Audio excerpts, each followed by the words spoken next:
Hello guys, hello hello hello. দাঁড়াও, এখানে একটা ছোট্ট ভুল আছে। জীবন একটা ভুলের সমগ্র হয়ে গেছে, বুঝছো? এটা হবে লেকচার 10, এই যে দেখো।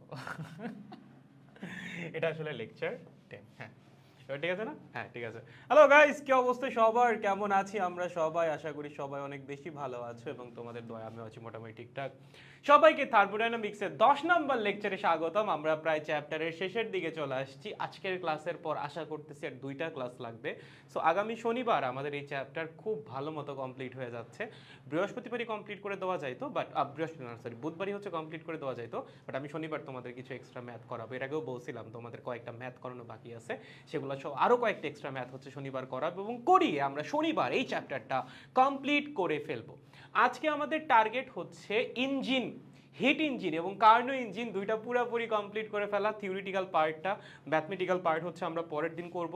সো আজকে আমাদের হিট ইঞ্জিন যদি সব কিছু ঠিকঠাক থাকে, আমরা হিট ইঞ্জিনের যে বেসিক আলোচনা সেটা কমপ্লিট করব। আমরা কার্নো ইঞ্জিন, কার্নো চক্র সব কিছু খুব ভালো মতো ডিটেলসে পড়বো। পরের দিন হচ্ছে এগুলোর উপর ম্যাথ করবো এবং রেফ্রিজারেটরটা কমপ্লিট করব। ওকে, আর শনিবার হচ্ছে শুধুমাত্র ম্যাথ প্র্যাকটিস হবে। আবার এমনও হতে পারে কালকে যদি আমি বা নেক্সট ক্লাসে যদি আমি ইঞ্জিনের অনেক বেশি ম্যাথ করাই, সেক্ষেত্রে হয়তো বা শনিবার আমরা রেফ্রিজারেটর পড়বো, তার পাশাপাশি কয়েকটা এক্সট্রা ম্যাথ সলভ করবো। ঠিক আছে? তো যারা ক্লাসে জয়েন করছেন আমাকে একটু জানাই দিবেন সব কিছু ঠিকঠাক আছে কিনা। যদি সব কিছু ঠিকঠাক থাকে আমরা দেরি না করে ক্লাস শুরু করে দিব। একটা confusing topic in a sense, আমরা হচ্ছে সবাই এটা উপর দিয়ে পড়ে যাই, ঠিক আছে? কেউ না একটু বিস্তারিত যেটু বুঝবো এই ছাড়াই আমাদের মধ্যে জাগে না। বাট আজকে তোমাকে একদম বিস্তারিত পড়ানো হবে হিট ইঞ্জিন কি, কেন কার্নো চক্রের মধ্যে 1 মাইনাস Q2/Q1 সমান 1 মাইনাস T2/T1 হয় এবং কিভাবে কার্নো ইঞ্জিন কাজ করে, A to Z everything. Okay, good morning দাদা, গুড মর্নিং, আসসালামু আলাইকুম। ওয়ালাইকুম আসসালাম। ফার্স্ট পেপারে মিলাদ দিবেন কবে? রনি, তুমি কি ভালো হবে না? ফার্স্ট পেপারটা শেষ হলেই তোমাকে মিলাদ দিয়ে দিব রনি। হায় রে খোদা, এই পোলারা আমারে জীবনটা শেষ করে দিল। দাঁড়া, ফোনটা একটু চার্জে দিয়ে নি। ওকে, সাউন্ড ঠিকঠাক আছে না বলতো? সাউন্ড ঠিকঠাক? আমি কি সাউন্ডটা একবার চেক করে নিব? তোদের ভরসা করা তো আসলে কি আর বলবো। হ্যাঁ হ্যাঁ, সাউন্ড ঠিক আছে। ওকে ওকে ওকে, পারফেক্ট। তাহলে চলেন আমরা দেরি না করে হচ্ছে ক্লাস শুরু করে দিচ্ছি। আজকে আমরা কি নিয়ে পড়াশোনা করব? Hit engine. এখন এই হিট ইঞ্জিন পড়ার আগে আমাদের প্রথমেই স্মরণ করতে হবে তাপ গতিবিদ্যার দ্বিতীয় সূত্রকে। বলেন, সেকেন্ড ল অফ থার্মোডাইনামিক্সে কি পড়ছিলা? বলো বলো বলো। ভাইয়া ভুলে গেছি। তাইলে তো হইলো? বলো তো, যদি এখন এটা ভুলে গিয়ে থাকো তাহলে হবে? তাইলে কিন্তু হবে না। সেকেন্ড ল অফ থার্মোডাইনামিক্স আমরা খুবই বিস্তারিতভাবে পড়েছিলাম। বলেন কি শিখেছিলাম সেকেন্ড ল অফ থার্মোডাইনামিক্সের মধ্যে? এটা মূল বক্তব্য কি ছিল? মূল বক্তব্য ছিল হচ্ছে সকল তাপকে কখনোই কাজে রূপান্তর করা সম্ভব নয়। কি? সকল তাপকে কখনোই পুরোপুরি কাজে রূপান্তর করা সম্ভব নয়। লেখো, কখনোই পুরোপুরি কি করা সম্ভব নয়? কাজে রূপান্তর করা সম্ভব নয়। ওকে, কাজে রূপান্তর করা সম্ভব নয়। বুঝেছো? এটা পড়েছিলাম আমরা। যখনই আমরা তাপকে কাজে রূপান্তর করতে যাব, তখনই আসলে আমাদের সিস্টেমের মধ্যে লস চলে আসবে। ধরো তুমি একটা সিস্টেম ডিজাইন করলা, বললা ভাই আমি হচ্ছে একটা সিস্টেম ডিজাইন করছি, এখানে কি হয়, এখানে হচ্ছে যদি আমরা তাপ শক্তি দেই তাহলে এখান থেকে আমরা কাজ পাই ভাইয়া। ধরো তুমি এরকম কিছু একটা বানাইছো, তুমি ধরো এখানে 100 জুল তাপ শক্তি দিলা, কখনো এখান থেকে 100 জুল কাজ পাওয়া সম্ভব? অসম্ভব। 100 জুল তাপ শক্তি থেকে কখনোই তুমি 100 জুল কাজ পাবা না। তুমি যেই কাজই পাও না কেন তার মান হবে লেস দেন 100 জুল। তার মানে এখানে হিট লস থাকবেই থাকবে। ঠিক আছে? কি থাকবে? হিট লস থাকবেই থাকবে। এটা আমাদের সেকেন্ড ল অফ থার্মোডাইনামিক্সেই বলে দিছে। এবং এই যে জিনিসটা দেখতেছো, তুমি বলতেছো একটা যন্ত্র আমি নিলাম, যে যন্ত্রটা তাপকে কাজে রূপান্তর করতেছে, এটাই আসলে হিট ইঞ্জিন। এটাই হিট ইঞ্জিনের মেইন কাজ। হিট ইঞ্জিন কি করে? তাপ শক্তিকে কাজে রূপান্তর করে। এখন আমাদের সেকেন্ড ল অফ থার্মোডাইনামিক্স তো বলেই রাখছে, তুমি যখন তাপকে কাজে রূপান্তর করতে যাবা, কখনোই তুমি পুরো তাপকে কাজে রূপান্তর করতে পারবা না, তুমি যেই প্রসেসই রান করো না কেন। ইনফ্যাক্ট সবচেয়ে পারফেক্ট যে প্রসেসটা, যেটা আমরা কার্নো চক্রে গিয়ে শিখবো, সেখানেও কখনো পুরো তাপকে কাজে রূপান্তর করা সম্ভব না। সিস্টেমের মধ্যে হিট লস বা হিটের রিজেকশন থাকবেই থাকবে, মাস্ট। কখনোই পুরো তাপকে নিয়ে আমি কাজে রূপান্তর করে ফেলতে পারবো না, কারণ তাপ বা তাপ শক্তি কোনো ইউজফুল এনার্জি না যেটাকে পুরোপুরি কাজে রূপান্তর করা সম্ভব। কোনো এনার্জিকে যদিও পুরোপুরি কাজে রূপান্তর করা সম্ভব না, বাট তাপের ক্ষেত্রে হচ্ছে লসের মানটা অনেক বেশি হয়। বুঝতে পেরেছি? এটা আমরা সেকেন্ড ল অফ থার্মোডাইনামিক্সের মধ্যে পড়ছি। আজকে আমরা কি নিয়ে পড়াশোনা করব? আজকে আমরা পড়াশোনা করব হচ্ছে তাপ ইঞ্জিন বা হিট ইঞ্জিন নিয়ে। তাহলে প্রথমত তাপ ইঞ্জিন কি? বলো, ইঞ্জিন কি? ইঞ্জিন হচ্ছে এমন একটা কিছু যে কিনা শক্তিকে কাজে রূপান্তর করে। বিভিন্ন রকমের ইঞ্জিন হইতে পারে। ধরো তুমি বায়ু শক্তিকে কাজে রূপান্তর করবা, তখন তুমি এটা কি বলবা? বায়ু ইঞ্জিন। তুমি ধরো পানির শক্তিকে কাজে রূপান্তর করবা, কি বলবা? পানি দিয়ে তৈরি ইঞ্জিন। এখন তুমি তাপ শক্তিকে কাজে রূপান্তর করতেছো, এটাকে কি বলবা? তাপ ইঞ্জিন বা হিট ইঞ্জিন। তো তাপ ইঞ্জিন জিনিসটা কি? যে ইঞ্জিন দ্বারা তাপ শক্তিকে যান্ত্রিক শক্তি বা কাজে রূপান্তর করা হয় তাকেই তাপ ইঞ্জিন বা হিট ইঞ্জিন বলে। এখানে যেমন একটা ছবি আছে হিট ইঞ্জিনের। ইঞ্জিন কিন্তু অনেক রকম হইতে পারে, সিঙ্গেল স্ট্রোক হইতে পারে, ডাবল স্ট্রোক হইতে পারে, ফোর স্ট্রোক হইতে পারে, অনেক রকম ইঞ্জিন হওয়া সম্ভব। যদি পরবর্তীতে মেকানিক্যাল ইঞ্জিনিয়ারিং নিয়ে পড়াশোনা করো বা তুমি যদি ট্রিপলি নিয়েও পড়াশোনা করো, সেখানেও তোমার আসলে মেকানিক্যালের কোর্স থাকবে, তখন ইঞ্জিন নিয়ে আরও বিস্তারিত শিখতে পারবা। বাট এখান থেকে একটা প্রিলিমিনারি আইডিয়া নিয়ে যাও, পরবর্তীতে ইঞ্জিনিয়ারিং পড়ার সময় দেখবা এই জিনিস অনেক কাজে লাগতেছে। এবং তুমি নিশ্চিত থাকো, তুমি যদি ইঞ্জিনিয়ারিং পড়তে যাও তোমার আসলে এই জিনিস আরেকটা বার পড়াই লাগবে, ঠিক আছে? সেটা তুমি যেই ইঞ্জিনিয়ারিংই পড়ো না কেন, মেকানিক্যাল ইঞ্জিনিয়ারিং এর কোর্স আসলে মোটামুটি সব ডিপার্টমেন্টেরই থাকে। ওকে, তো আমরা এখানে পড়াশোনা করবো কি নিয়ে? আমাদের পড়াশোনা করা লাগবে হচ্ছে হিট ইঞ্জিন নিয়ে। কি নিয়ে? Hit engine. বলো হিট ইঞ্জিন কি করবে? হিট ইঞ্জিন হচ্ছে হিট নিবে। কি করবে? হিট নিবে এবং সেটাকে কাজে রূপান্তর করবে। ওকে, ঠিক আছে ভাইয়া। ভাইয়া সে যতটুকু হিট নিবে ততটুকুকে সে কাজে রূপান্তর করতে পারবে? পুরাটাকে না, পুরাটাকে তো পারবে না। কতটুকুকে পারবে? একটা নির্দিষ্ট অংশকে পারবে। তাহলে ধরো সে 100 জুল হিট নিল, সে কি 100 জুল কাজ আমাকে দিতে পারবে? না, সে দেখা যাবে 100 জুলের চেয়ে কম পরিমাণ কাজ আমাকে দিছে। কি করছে? 100 জুলের চেয়ে কম পরিমাণ কাজ সে আমাকে দিছে। আচ্ছা, একটা ডিভাইসের ইফিসিয়েন্সি মানে কি? ডিভাইসের ইফিসিয়েন্সি বা কর্মদক্ষতা আমরা চ্যাপ্টার 5 এ পড়ে আসছি ফার্স্ট পেপারে। সেটা হচ্ছে কোনো একটা যন্ত্রের আউটপুট ডিভাইডেড বাই ইনপুট। তাহলে তুমি চিন্তা করো তো হিট ইঞ্জিনের ইনপুট কি? হিট ইঞ্জিনের ইনপুট হচ্ছে হিট। সে ইনপুট হিসেবে হিট নিচ্ছে। তাহলে এটার ইনপুট কি? ইনপুট হচ্ছে হিট। ওকে, আচ্ছা এটার আউটপুট কি? সে আউটপুট হিসেবে আমাদেরকে কি দিচ্ছে? কাজ। তার মানে আউটপুট হচ্ছে ওয়ার্ক। ওকে, তাহলে তোমরা যদি কেউ জিজ্ঞাসা করে হিট ইঞ্জিনের ইফিসিয়েন্সি বা কর্মদক্ষতা কি হবে, বলো হিট ইঞ্জিনের কর্মদক্ষতা বা ইফিসিয়েন্সি কি হবে? ইফিসিয়েন্সি কেমনে বের করে? Output divided by input. তাহলে লেখো উপরে আউটপুট, নিচে কি লিখবা বলো তো? নিচে লিখবা হচ্ছে ইনপুট। হোয়াট? ইনপুট। এখানে আউটপুট কি? আউটপুট হচ্ছে ডাব্লিউ, ইনপুট কি? ইনপুট হচ্ছে কিউ। সে যে কাজটা আমাদেরকে করে দিচ্ছে সেটা হচ্ছে আউটপুট। ইঞ্জিন থেকে আমরা আউটপুট পাচ্ছি। এই কাজ করার জন্য ইঞ্জিনকে আমাদের দেওয়া লাগতেছে কি? ইঞ্জিনকে দেওয়া লাগতেছে হচ্ছে হিট। তাহলে আউটপুট ডিভাইডেড বাই ইনপুট, এটাই হচ্ছে ইফিসিয়েন্সি। তাহলে বলো তো একটা হিট ইঞ্জিনের ইফিসিয়েন্সি কখনো 100% হওয়া সম্ভব? কখনোই সম্ভব না। যদি একটা হিট ইঞ্জিনের ইফিসিয়েন্সি 100% হইতে হয় তাহলে তার পুরা তাপ শক্তিকে কাজে রূপান্তর করা লাগবে, যেটা তাপগতিবিদ্যার দ্বিতীয় সূত্রকে ভায়োলেট করে। সো এটা আসলে কখনোই পসিবল না। আমরা সামনে আরও দেখব ব্যাখ্যা কেন এটা আসলেই পসিবল হয় না। বাট আপাতত তাপগতিবিদ্যার দ্বিতীয় সূত্রতে যদি চিন্তা করে, এটা কখনোই পসিবল না যে পুরা তাপ শক্তিকে সে কাজে রূপান্তর করে দিল। যদি সে পুরা তাপ শক্তিকে কাজে রূপান্তর করতে পারতো, ধরো নিল 100 জুল, দিল 100 জুল, তখন এই রেশিও আসতো 1, ইফিসিয়েন্সি কত আসতো? মাল্টিপ্লাইড বাই 100%, তখন 100% আসতো। বাট সে যতটুকু তাপশক্তি নিবে তার চেয়ে কিছুটা কম পরিমাণ কাজ আমাকে দিবে। সো এই রেশিওটা অবশ্যই লেস দ্যান 1 আসবে। তাহলে ইফিসিয়েন্সিও কি আসবে? সবসময় লেস দ্যান 100% আসবে। ঠিক আছে? সো একটা তাপ ইঞ্জিনের ইফিসিয়েন্সি অলওয়েজ লেস দ্যান 100%। দেখো এটা সব সময় হবে, সব সময়, অলওয়েজ। ঠিক আছে? অলওয়েজ কর্মদক্ষতা 100%-এর চেয়ে কম। ঠিক আছে? 100%-এর চেয়ে বা তুলনায় কম। বুঝেছো? মনে থাকবে, ভুল হবে না। গুড। এখন আসেন আমরা একটু জেনারেল একটা স্ট্রাকচার দেখি যে একটা হিট ইঞ্জিন আসলে কোন স্ট্রাকচার বা কোন কি বলে মেথোডোলজি ফলো করে। দেখেন এখানে হচ্ছে একটা হিট সোর্স থাকবে। ঠিক আছে? একটা সোর্স থাকবে যেখান থেকে হিটটা জেনারেট হবে। কি থাকবে? একটা হিট সোর্স। আচ্ছা এই হিট সোর্সের দরকার কি? দেখো হিট ইঞ্জিনের তো হিট লাগবে, কারো না কারো তো তাকে হিট দেওয়া লাগবে। সেই হিট ছাড়া চলবে কেমনে? যেমন ধরো তুমি নর্মাল চিন্তা করো যে গাড়ি চলে বা হচ্ছে ধরো বাইক চলে, কিভাবে চলে? ভিতরে কি ফুয়েল লাগে না? তেল লাগে না? সেই তেলটা হচ্ছে বার্ন হয়, বার্ন হয়ে সেখান থেকে হিট প্রডিউস হয়। তার মানে আমাদের একটা হিট সোর্স দরকার যেখান থেকে ইঞ্জিনটা হিট পাবে। সো এটাই হচ্ছে সেই হিট সোর্স। এখানে ধরো আছে আমাদের ইঞ্জিন। ঠিক আছে? এখানে আমাদের কি আছে? এখানে আছে হচ্ছে ইঞ্জিন। ওকে, এখন ইঞ্জিন কি করে? ইঞ্জিন হচ্ছে হিট সোর্স থেকে তাপ শক্তি নেয়। কি করে? তাপ শক্তি নেয়। ধরো Q1 পরিমাণ তাপ শক্তি নিল, তাপ শক্তি ছাড়া সে কাজে রূপান্তর করবে কাকে? তার তো তাপ শক্তি নেওয়া লাগবে। সো সেই তাপ শক্তি নিবে হচ্ছে হিট সোর্স থেকে। এখন এই তাপ শক্তির একটা নির্দিষ্ট অংশকে সে কাজে রূপান্তর করবে।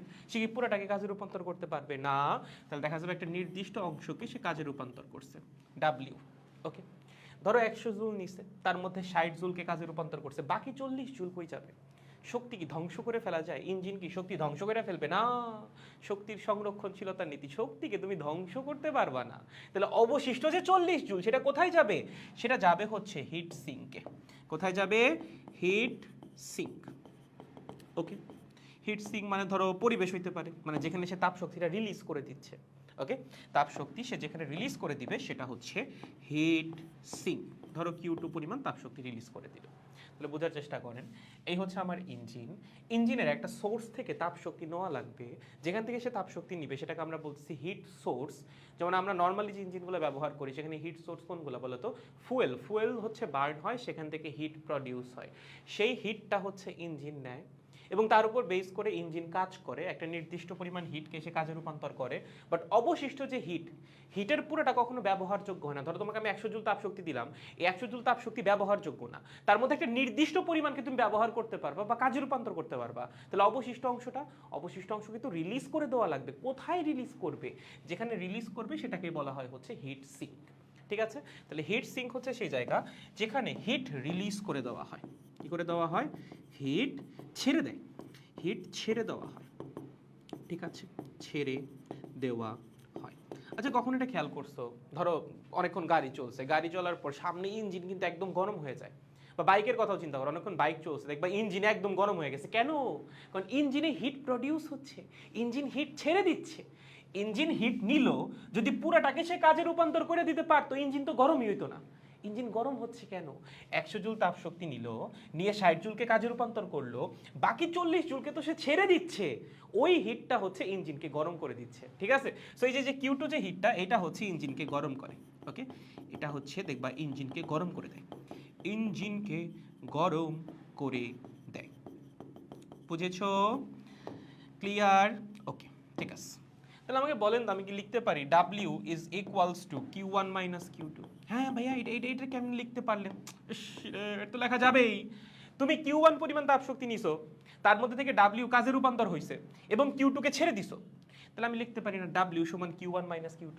আমি 100 জুল নিলাম, 40 জুলকে ছেড়ে দিলাম, তাহলে বাকি 60 জুল কি হইলো? বাকি 60 জুল হচ্ছে কাজে রূপান্তর হইলো।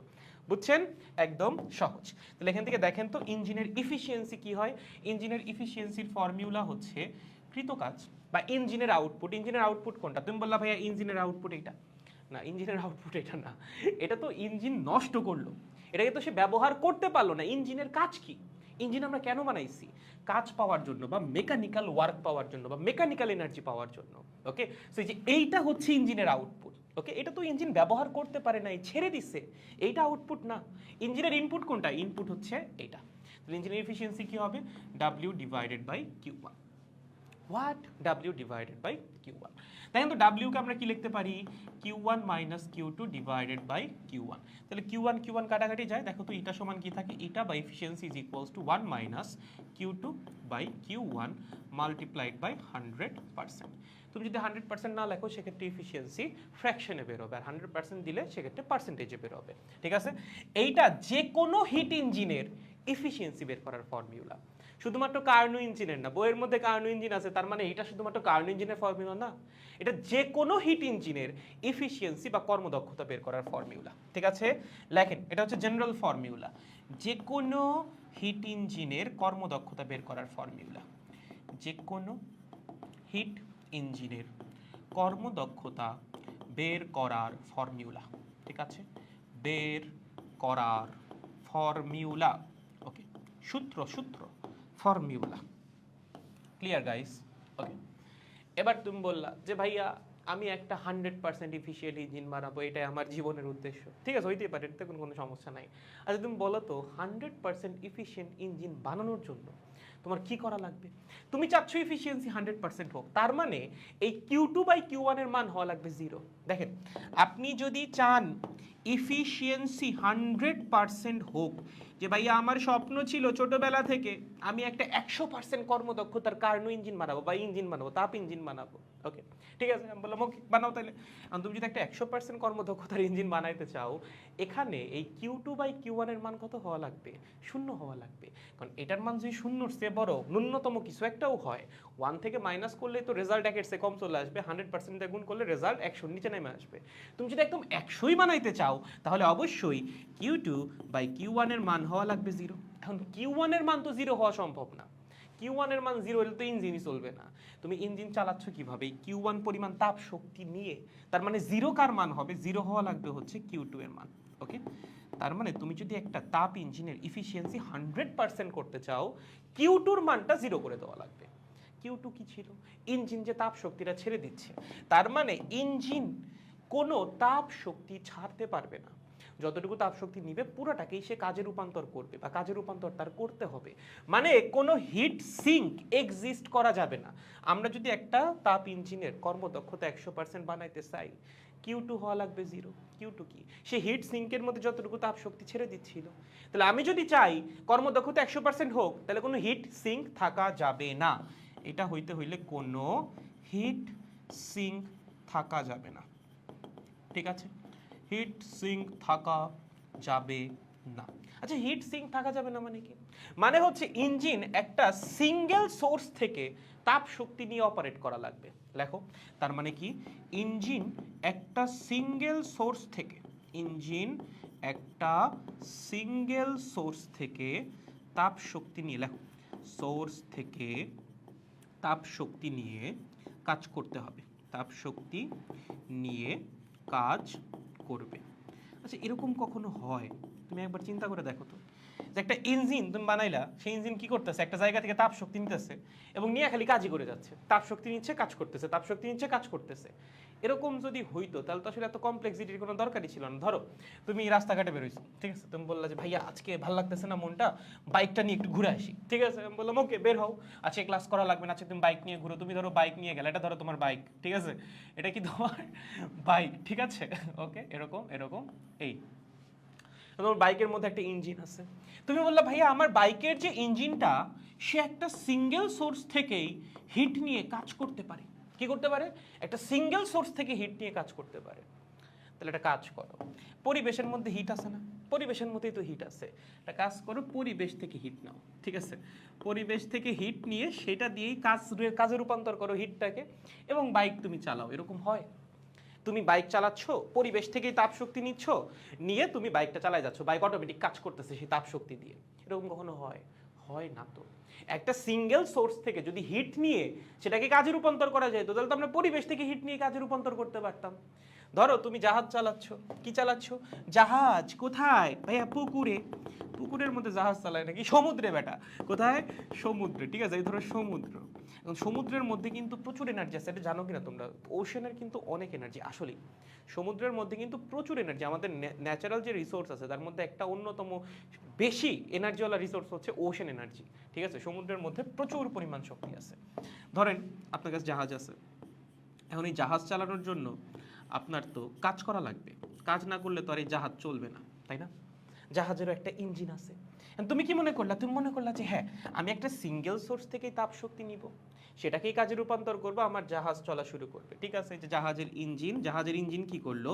জাহাজের ইঞ্জিন এই সমুদ্রের যে শক্তি, সমুদ্র থেকে তাপ শক্তি নেওয়া শুরু করলো, এখান থেকে হিট নেওয়া শুরু করলো, এবং সেই হিট দিয়ে কাজে রূপান্তর করলো, এবং এই ইঞ্জিন চলা শুরু করলো বা এই জাহাজ চলা শুরু করলো। এরকম কখনো হয় বলো? একটা সিঙ্গেল সোর্স থেকে হিট নিয়ে কখনোই একটা ইঞ্জিনকে অপারেট করানো সম্ভব না। এটা প্রকৃতির নিয়মকে ভায়োলেট করে, এটা তাপগতিবিদ্যার দ্বিতীয় সূত্রকে ভায়োলেট করে। তুমি তাপ শক্তি নিচ্ছ, বাট সেই তাপ শক্তির কোনো খরচ হচ্ছে না, কোনো নষ্ট হচ্ছে না, পুরোটাকেই কাজে রূপান্তর করতেছো। এইটা নেচারে কখনোই হয় না। সো কিছু কিছু জিনিস আমাদের নেচারের লকে মেনে নিয়ে করা লাগে, নেচারকে আমরা চাইলেও ভায়োলেট করতে পারি না। বুঝতে পেরেছেন? সো এই জিনিসগুলো আসলে কখনো হয় না। এইটা বলো, এইটা বলো, এগুলো নেচারে কখনোই হয় না। ওকে, লেখো, নেচারে কখনো হয় না, কখনো হয় না। তার মানে আমরা কখনোই একটা হিট সিঙ্ক ছাড়া শুধুমাত্র একটা সিঙ্গেল সোর্স দিয়ে হিট ইঞ্জিন বানাইতে পারবো না। ওকে, তাহলে লেখেন একটা সিঙ্গেল সোর্স দিয়ে কখনোই হিট ইঞ্জিন বানানো সম্ভব না। একটা সিঙ্গেল সোর্স দিয়ে, ওকে, সোর্স দিয়ে কখনোই কি বানানো সম্ভব না, একটা হিট ইঞ্জিন বানানো সম্ভব না, কখনোই একটা হিট ইঞ্জিন বানানো সম্ভব নয়। বুঝেছো? বানানো সম্ভব নয়, নয় নয়। Clear guys? মনে থাকবে আমাদের একটা সিঙ্ক লাগবেই, তুমি কখনো হিট ইঞ্জিন বানাতে পারবা না।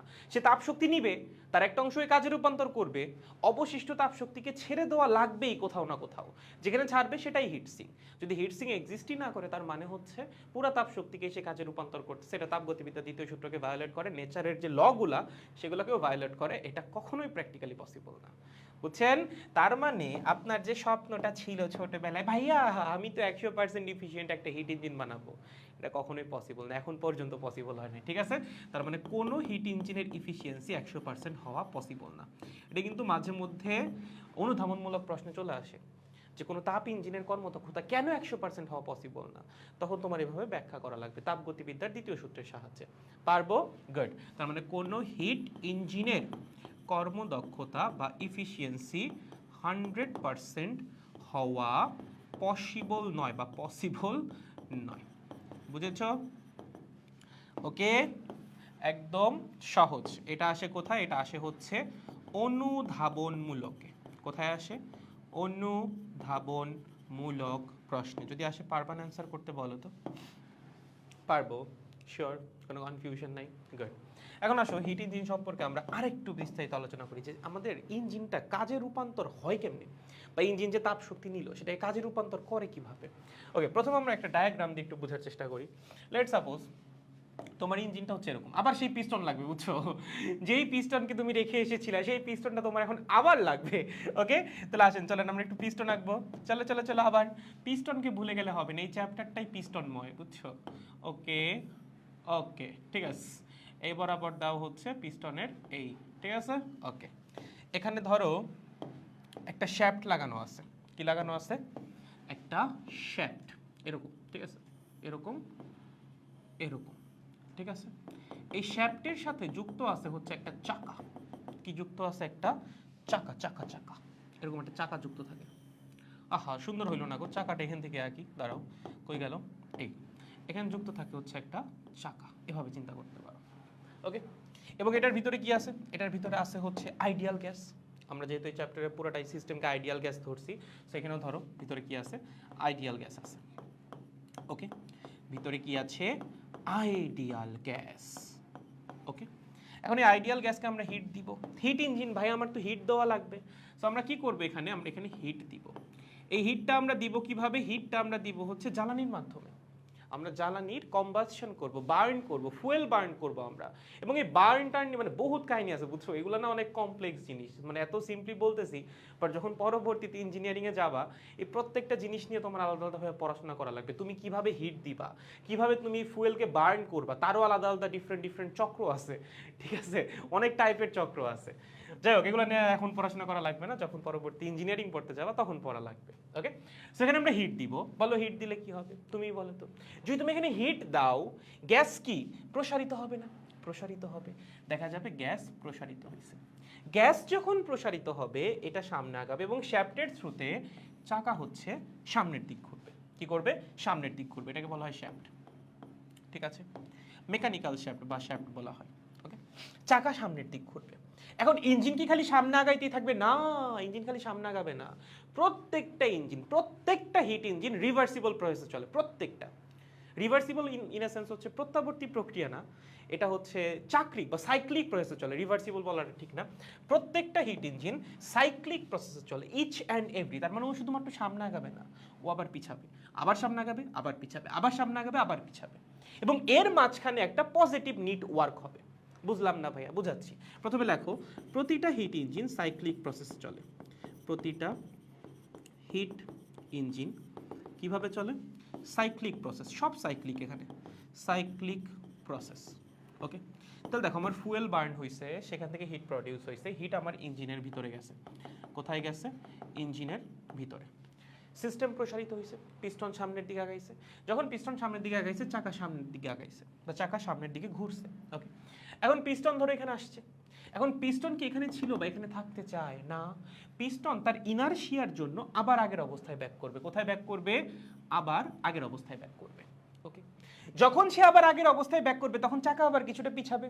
তার মানে চাকা আগাচ্ছে, পিছাচ্ছে, আগাচ্ছে, পিছাচ্ছে, আগাচ্ছে, পিছাচ্ছে।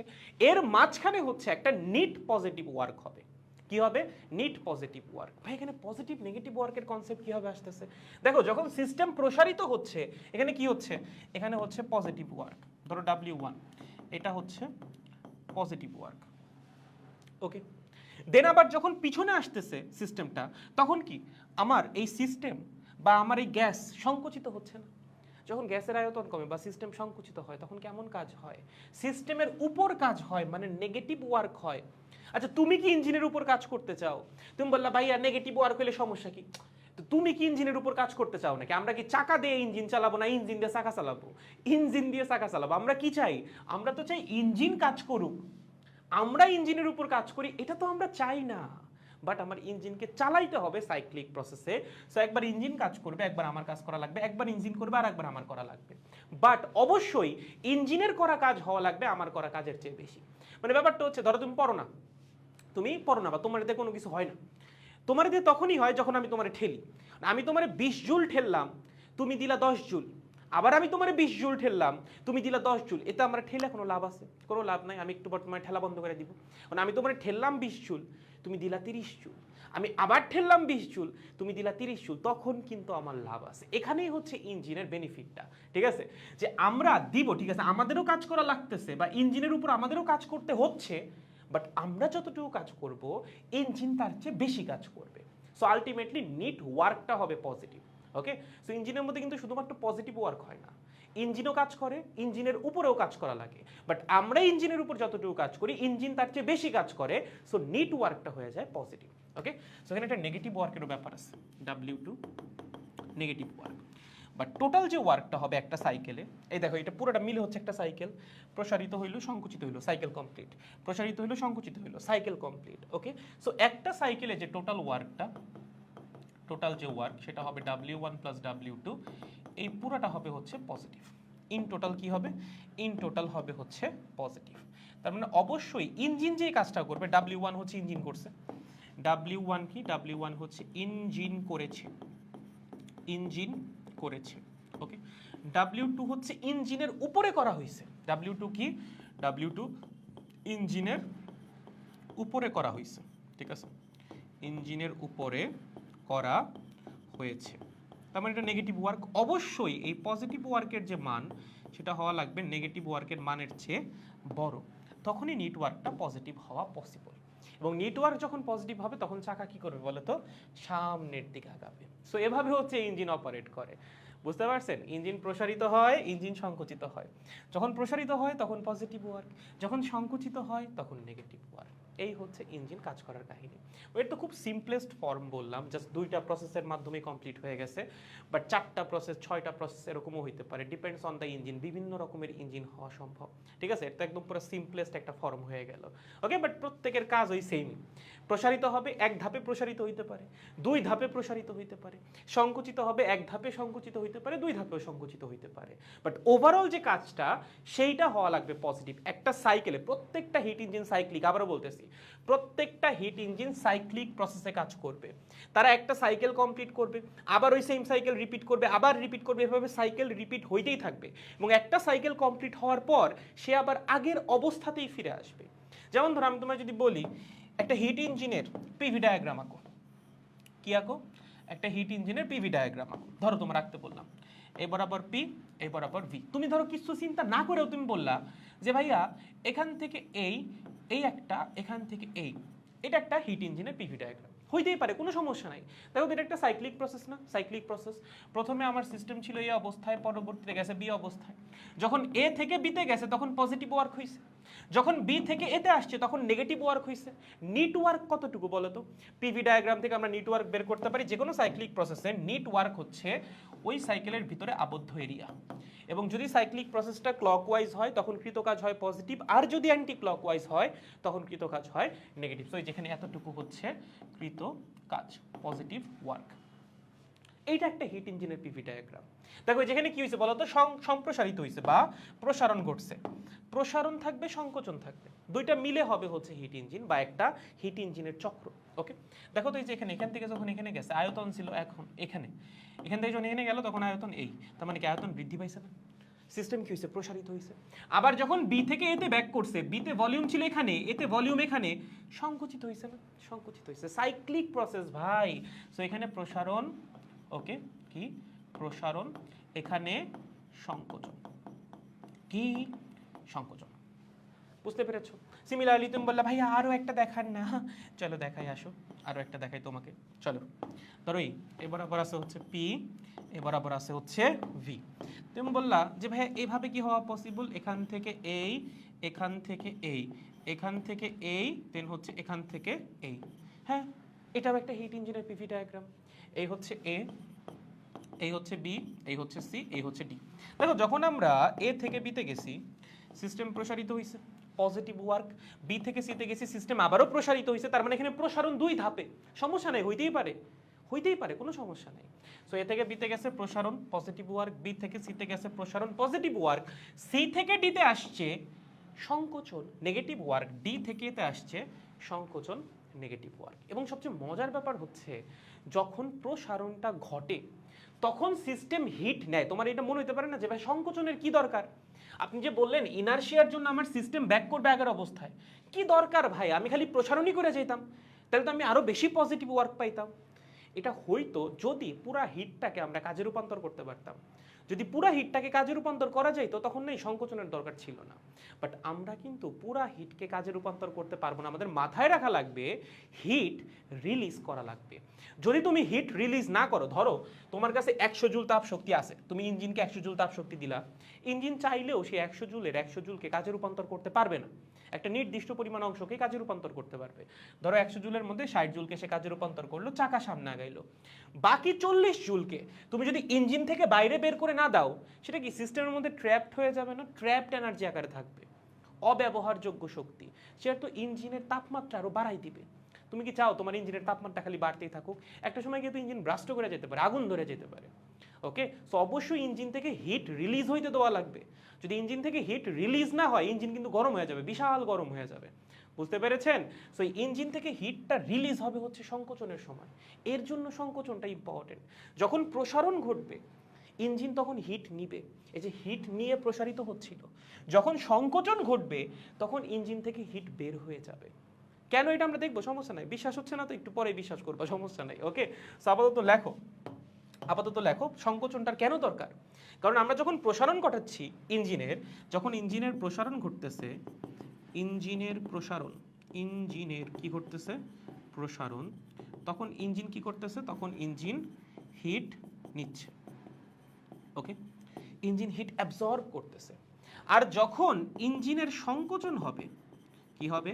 ইঞ্জিনের বা সিস্টেমের সংকোচন হবে, তখন ইঞ্জিন বা সিস্টেম হিট রিলিজ করে দিবে বা হিট ছেড়ে দিবে।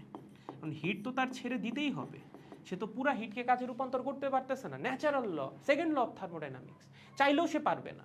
তাহলে বাকিটুকুকে সে যদি নিজের ভিতরে রেখে দেয় সেটা তারও ক্ষতিকর, সেটাকে বের করে দিতে হবে না? বের করবে হচ্ছে এই সংকোচনের মাধ্যমে। তার মানে এই সময় হচ্ছে হিট অ্যাবজর্ব করবে ইঞ্জিন, সেটা ব্যবহার করে সে কাজে রূপান্তর করবে, এবং অবশিষ্ট যে হিটটা সেটা সেই সংকোচনের সময় রিলিজ করে দিবে। বুঝেছো? এবং মাঝখানে এই যে এতটুকু হচ্ছে কাজ হবে, এতটুকু হচ্ছে পজিটিভ ওয়ার্ক, এতটুকু হচ্ছে কাজ। বুঝেছেন? সো প্রত্যেকটা হিট ইঞ্জিন এরকম সিমিলারলি সাইক্লিক হবে। প্রসারণ থাকবে, সংকোচন থাকবে, এই পুরোটাকে আমরা বলতেছি একটা সাইকেল। এরকম সাইকেল বারবার রিপিট হইতেই থাকবে। ওকে, এরকম সাইকেল কিন্তু রিপিট হইতে থাকবে, মানে এমন না কিন্তু যে একবার ঘুরছে শেষ, ইঞ্জিন শেষ, না, এটাই বারবার চলতে থাকবে চলতে থাকবে, তো চলতেই থাকবে যতক্ষণ ইঞ্জিন চলবে, এই সাইকেল চলতে থাকবে, সাইকেলের রিপিট হইতে থাকবে। প্রত্যেকটা সাইকেল থেকে আমরা একটা নির্দিষ্ট পরিমাণ কাজ পাবো, এবং সেই কাজটা কীভাবে পাচ্ছি, ওই যে হিট নিচ্ছি, হিটের একটা অংশ হচ্ছে কাজে রূপান্তরিত হচ্ছে। তাহলে বলতো সংকোচন কেন লাগতেছে? হিট রিলিজ করে দেওয়ার জন্য। কাজ কিভাবে পাচ্ছি? যে হিটটা নিচ্ছি আমরা, হিট কই থেকে পাচ্ছি? জ্বালানি, ফুয়েল থেকে, ফুয়েলকে আমরা বার্ন করতেছি, ফুয়েল থেকে হিট আসতেছে, সেখান থেকে একটা নির্দিষ্ট অংশকে কাজে রূপান্তর করতেছি, বাকি অংশকে সংকোচনের মাধ্যমে বের করে দিচ্ছি, এবং সংকোচনের মাধ্যমে আমরা আবার আগের অবস্থায় ফিরে আসতেছি। এর জন্য প্রসেসটা কি? Always cyclic. ওকে, তো দেখবো যে ইঞ্জিনের মাঝে ছবি দেখো, যে এভাবে উপরে নিচে উঠানামা করতেছে ইঞ্জিনের পিস্টন, কেন? সাইক্লিক প্রসেস, উপরে উঠে নিচে নামে, উপরে উঠে নিচে নামে, সাইক্লিক প্রসেসটাই সাইক্লিক। যখন উপরে উঠে হিট অ্যাবজর্ব করে, কাজ করে, যখন নিচে নামে তখন হিট রিলিজ করে দেয়, নেগেটিভ ওয়ার্ক করে। নিট ওয়ার্কটা হচ্ছে পজিটিভ। একটা সাইকেলের নিট ওয়ার্ক সবসময় কি হবে? পজিটিভ হবে। তোমার যদি কেউ এখানে অ্যান্টি ক্লকওয়াইজ ছবি আঁকা দেয়, দিয়া বলে এটাকে একটা হিট ইঞ্জিন, না না না না, ধরো তোমাকে বললো, লেটস সাপোজ তোমাকে নর্মালি ধরো জিজ্ঞাসা করলাম, ধরো এই, বুঝছো এগুলো কিন্তু মানে কনসেপ্ট ক্লিয়ার থাকা লাগবে, হ্যাঁ, কনসেপ্ট ক্লিয়ার থাকতেই হবে। পিভি, তোমাকে আমি বললাম ধরো এই এই এখানে এই এখানে এই, হ্যাঁ, দিয়ে বললাম এই এই এই এই। আচ্ছা, এটা কি একটা ইঞ্জিনের চক্রকে রিপ্রেজেন্ট করতেছে? এটা কি একটা ইঞ্জিনের চক্র? তুমি বললা ভাইয়া তো বলছিল ইঞ্জিন সাইক্লিক হওয়া লাগবে, তো সাইক্লিকই মনে হচ্ছে, তাহলে তোমার এটা ইঞ্জিনের চক্র না। ইঞ্জিনের একটা চক্রে কৃতকাজ সবসময় পজিটিভ হওয়া লাগবে। সাইক্লিক প্রসেসে কৃতকাজ আমরা কেমনে বের করি? সাইকেলের ভিতরের অংশের ক্ষেত্রফল। তার মানে এখানে কৃতকাজ তো আছে, কৃতকাজ হচ্ছে ভিতরের অংশের ক্ষেত্রফল। বাট এই কৃতকাজ কি পজিটিভ কৃতকাজ? না, এখানে কৃতকাজ তো নেগেটিভ। কৃতকাজ কি? নেগেটিভ। একটা ইঞ্জিনের কৃতকাজ কখনোই নেগেটিভ হওয়া সম্ভব না, সেটা তাহলে ইঞ্জিনই না। ঠিক আছে, একটা ইঞ্জিন থেকে তো আমরা কাজই চাই, এখন সেই কাজ যদি নেগেটিভ হয় তার মানে কি? আমরা ইঞ্জিনের উপর কাজ করতেছি। ধরো একটা ইঞ্জিন বানাইছো, সেই ইঞ্জিন চালানোর জন্য তোমারই ইঞ্জিনের উপর কাজ করা লাগে, সেটা কি ইঞ্জিন? সেটা কিন্তু ইঞ্জিন না। সো এখানে কৃতকাজ নেগেটিভ, তার মানে এটা ইঞ্জিনের চক্রকে রিপ্রেজেন্ট করে না, সুতরাং এটা ইঞ্জিনের চক্র নয়। ওকে, ইঞ্জিনের চক্র নয়। কেন ইঞ্জিনের চক্র নয়? একটা ইঞ্জিনের চক্র বা সাইকেল অবশ্যই অবশ্যই পজিটিভ কাজ এনে দিবে তোমাকে, বা একটা ইঞ্জিনের সাইকেল শেষে টোটাল নিট যে কৃতকাজটা সেটা অবশ্যই পজিটিভ হওয়া লাগবে। দেখো কারণটা কি? রিজন হচ্ছে একটা সাইকেলে বা একটা চক্রে কৃতকাজ অবশ্যই পজিটিভ হতে হবে। কৃতকাজ কি হতে হবে? অবশ্যই পজিটিভ হতে হবে। ওকে, পজিটিভ হতে হবে। সহজ আছে না বলো তো? মোটামুটি সহজ, আহামরি কঠিন না। ওকে, এখন অনেকের এটা মানতে খুব কষ্ট হচ্ছে যে ভাইয়া একটা ইঞ্জিনের একটা চক্রে কৃতকাজ পজিটিভ হবে, সেটা নয় আমি বুঝলাম, কারণ পজিটিভ না হলে তো আমার ইঞ্জিন কাজই করতে পারতেছে না। বাট ইঞ্জিন তাপ শক্তি গ্রহণ করবে, আবার তাপ শক্তি ছেড়ে দিবে, যখন প্রসারিত হবে তখন তাপ শক্তি গ্রহণ, যখন সংকুচিত হবে তখন তাপ শক্তি বর্জন। এমনটা কি আসলেই হওয়া পসিবল? সাইক্লিক প্রসেসে এমনটাই হয়। বিশ্বাস না করলে আসো বিশ্বাস করাই দিচ্ছি। ওকে, চলো আমরা একটা আইডিয়াল সাইক্লিক প্রসেস নিব একদম, ঠিক আছে? আসো, ধরো এই, ওকে এই, ওকে, এখানে একটা এরকম আঁকো, ঠিক আছে? ধরো এটা একটা সাইক্লিক প্রসেস, এবং এই হচ্ছে তার পিভি ডায়াগ্রাম। এটা হচ্ছে পি, এটা হচ্ছে ভি। লেটস সাপোজ এটা রিপ্রেজেন্ট করতেছে এ পয়েন্টকে, এটা রিপ্রেজেন্ট করতেছে বি পয়েন্টকে, এটা রিপ্রেজেন্ট করতেছে সি, এটা হচ্ছে ডি। প্রত্যেকটা হচ্ছে এক একটা তাপীয় অবস্থা। ওকে, তার মানে এখানে টোটাল হচ্ছে 4টা প্রসেস, এ থেকে বি, বি থেকে সি, সি থেকে ডি, ডি থেকে এ। আমরা ধরলাম এটা আমার একটা ইঞ্জিনের চক্র, ঠিক আছে, বা একটা সাইকেল। আমরা দেখতে চাই এই পুরো সাইকেলের কখন কি কি রাশি কিভাবে পরিবর্তিত হয়েছে। দেখো একটা সাইকেল তো কয়েকটা প্রক্রিয়া মিলে হবে। যেমন ধরো এটা সাইকেল, এই সাইকেলে কয়টা প্রক্রিয়া আছে? 2টা প্রক্রিয়া, একটা প্রসারণ একটা সংকোচন, ঠিক আছে? এই সাইকেলে কয়টা প্রক্রিয়া আছে? 4টা প্রক্রিয়া, একটা দুইটা তিনটা চারটা। সিমিলারলি এটাও একটা সাইকেল যেখানে 4টা প্রক্রিয়া আছে। আমরা দেখতে চাই এই সাইকেলের 4টা প্রক্রিয়ার মধ্যে তাপগতিবিদ্যার যে ফান্ডামেন্টাল রাশিগুলা, তাপ শক্তি, অভ্যন্তরীণ শক্তি, কৃতকাজ, এগুলো কিভাবে পরিবর্তিত হয়েছে। ওকে, তো ধরেন আমি ধরে নিলাম এই পয়েন্টের, কোন পয়েন্টের? এই যে আরে এই পয়েন্টের, ওকে, এই পয়েন্টের প্রেসার হচ্ছে পি নট, এই পয়েন্টের প্রেসার হচ্ছে 2p নট। ওকে, এই পয়েন্টের ভলিউম হচ্ছে ভি নট, এবং এই পয়েন্টের ভলিউম হচ্ছে 2v নট। ওকে, তাহলে বলো তো টেম্পারেচার কি হবে, একবার টেম্পারেচার সহ বের করে ফেলো। এবং ধরো এটা আমরা চালাইছি হচ্ছে 1 মোল হিলিয়াম গ্যাসের উপর, ধরলাম আপাতত 1 মোল হিলিয়াম গ্যাসের উপর। ওকে, এই যে আমরা এই সাইক্লিক প্রসেসটা চালাইছি একটা ইঞ্জিনের মধ্যে, ইঞ্জিনের ভিতরে কি আছে, ধরলাম হচ্ছে 1 মোল হিলিয়াম গ্যাস আছে, অন্য কিছুও থাকতে পারে, আপাতত এটাতে চিন্তা করো, বুঝতে সুবিধা হবে। ওকে, টেম্পারেচারের কথা একটু চিন্তা করি। এখানে টেম্পারেচার কত হবে, আমি ধরলাম এখানে টেম্পারেচার হচ্ছে টি নট, তাহলে এখানে প্রেসার হচ্ছে পি নট, ভলিউম হচ্ছে ভি নট, টেম্পারেচার হচ্ছে টি নট। ঠিক আছে, আচ্ছা এখানে প্রেসার কত, এখানে প্রেসার হচ্ছে 2 পি নট। ওকে, এখানে ভলিউম কত, দেখো আয়তন তো চেঞ্জ হয় নাই, ভলিউম এখানেও ভি নট। আচ্ছা এখানে টেম্পারেচার কত হবে, খেয়াল করে দেখো, খুব সহজ। তুমি এ থেকে বিতে গেছো, এটা কি প্রক্রিয়া, এটা একটা সময়তন প্রক্রিয়া, তাই না? এই যে এ থেকে বিতে আমরা গেলাম, তার জন্য কি আয়তন চেঞ্জ হয়েছে? হয় নাই। যদি আয়তন কনস্ট্যান্ট থাকে তখন আদর্শ গ্যাসের কার সূত্র মেনে চলে? আদর্শ গ্যাস তখন চাপীয় সূত্র মেনে চলে। যদি ভলিউম কনস্ট্যান্ট থাকে, প্রেসার হয় টেম্পারেচারের সমানুপাতিক। ওকে, দেখেন আমাদের ফর্মুলা কি, PV is equals to n R T, আদর্শ গ্যাসের ইউনিভার্সাল ফর্মুলা। এ থেকে বি যে তাপগতীয় প্রক্রিয়া, সেই প্রক্রিয়ায় ভলিউমটা কনস্ট্যান্ট, মোল সংখ্যা তো 1 মোল প্রথমে বলে নিছি, আর তো মোলার গ্যাস ধ্রুবক কনস্ট্যান্টই, তার মানে ভলিউম যদি কনস্ট্যান্ট হয়, পি ইজ প্রপোর্শনাল টু টি। ওকে, তার মানে তুমি টেম্পারেচার যত গুণ করবা, প্রেসার ঠিক তত গুণই হবে। আমরা যখন এ থেকে বিতে গেছি, প্রেসার কয় গুণ হয়েছে? দ্বিগুণ হয়েছে। এখানে ছিল পি নট, এখানে হয়েছে 2 পি নট, তাহলে টেম্পারেচার কয় গুণ হবে? অবশ্যই দ্বিগুণ হবে, কারণ এটা একটা সময়তন প্রক্রিয়া। তার মানে বি পয়েন্টের টেম্পারেচার হবে হচ্ছে 2 টি নট। দিয়ে না দিলেও তুমি বের করতে পারার কথা। ওকে, গুড। এবার আসো সি পয়েন্ট, সি পয়েন্টের প্রেসার কত? প্রেসার হচ্ছে 2 পি নট। কত? 2 পি নট। ভলিউম কত? দেখো সি পয়েন্টের ভলিউম হচ্ছে 2 ভি নট। কত? 2 ভি নট। আচ্ছা সি পয়েন্টের টেম্পারেচার কত?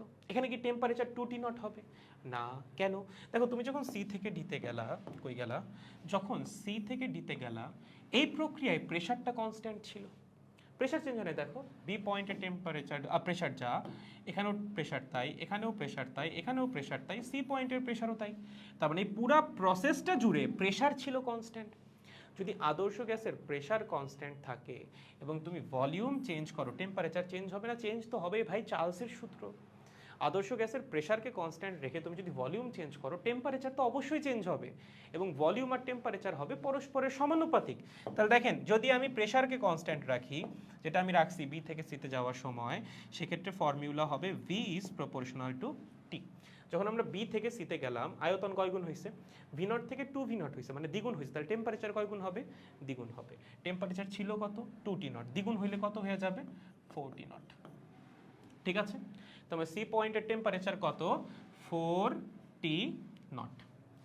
বুঝেছো? সহজ, গুড। এবার আসো ডি পয়েন্টে। দেখো ডি পয়েন্টের প্রেসার কত? ডি পয়েন্টের প্রেসার হচ্ছে পি নট। আচ্ছা ডি পয়েন্টের ভলিউম কত? ভলিউম হচ্ছে 2 ভি নট। ডি পয়েন্টের টেম্পারেচার কত হবে? চিন্তা করে দেখো তো কত হবে। দেখো তুমি যখন সি থেকে ডিতে আসলা, কি করলাম? সি থেকে যখন ডিতে আসলে, এটা কি প্রক্রিয়া? সময়তন প্রক্রিয়া। এই যে সি থেকে যখন আমরা ডিতে আসছি, ভলিউম কি চেঞ্জ হয়েছে? হয় নাই। যদি ভলিউম কনস্ট্যান্ট থাকে, pressure is proportional to T. Pressure যত গুণ হবে, টেম্পারেচারও তত গুণ হবে। আচ্ছা সি থেকে ডিতে আসার জন্য প্রেসার কয় গুণ হয়েছে?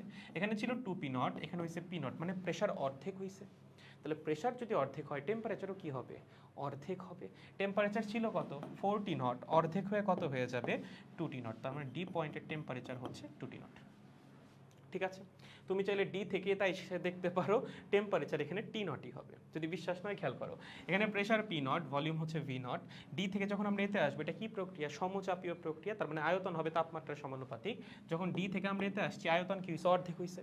এখানে ভলিউম ছিল 2 ভি নট, এখানে হয়েছে কি? ভি নট, অর্ধেক হয়েছে। তাহলে টেম্পারেচার কি হবে? অর্ধেক হবে, 2 টি নট থেকে হয়ে যাবে টি নট। বুঝছেন? পুরোপুরি সুন্দর একটা সাইক্লিক প্রসেস। আমরা দেখতে চাই এই সাইক্লিক প্রসেসের প্রত্যেকটা প্রক্রিয়ায় তাপগতিবিদ্যার যে রাশিগুলা, সেগুলা কিভাবে পরিবর্তিত হয়েছে। তাহলে আসেন আমরা আমাদের রাশিগুলোর একটা বক্স করে নিই। ওকে, এটা বুঝে গেলেই খেলা খতম। ঠিক আছে, বুঝে যাবা তুমি। এটা যদি বুঝতে পারো, এটা যদি ধরে ফেলতে পারো, তাহলে মোটামুটি কাজ হয়ে গেছে।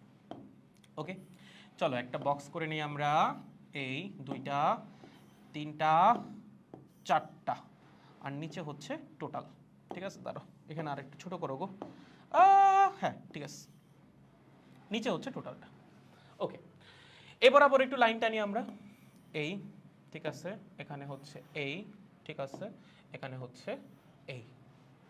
ওকে, তাহলে প্রথমে এখানে লেখা হচ্ছে প্রক্রিয়া বা প্রসেস। ওকে, এখানে লেখা অভ্যন্তরীণ শক্তির পরিবর্তন, এখানে লেখা হচ্ছে কৃতকাজ, এখানে লেখা তাপ শক্তির পরিবর্তন। ওকে, আচ্ছা আমাদের এই চক্রে বা সাইকেলে প্রক্রিয়া কয়টা? 4টা। প্রথমটা হচ্ছে এ থেকে বি, প্রথমটা কি A B, then BC, then CD, দেন হচ্ছে ডিএ। আচ্ছা আমরা দেখতে চাই এ থেকে বিতে যাওয়ার সময় অভ্যন্তরীণ শক্তি কি পরিমাণ চেঞ্জ হয়েছে। বলো এ থেকে বিতে যাওয়ার সময় অভ্যন্তরীণ শক্তির পরিবর্তন কত হবে? অভ্যন্তরীণ শক্তির পরিবর্তনের ফর্মুলা কি?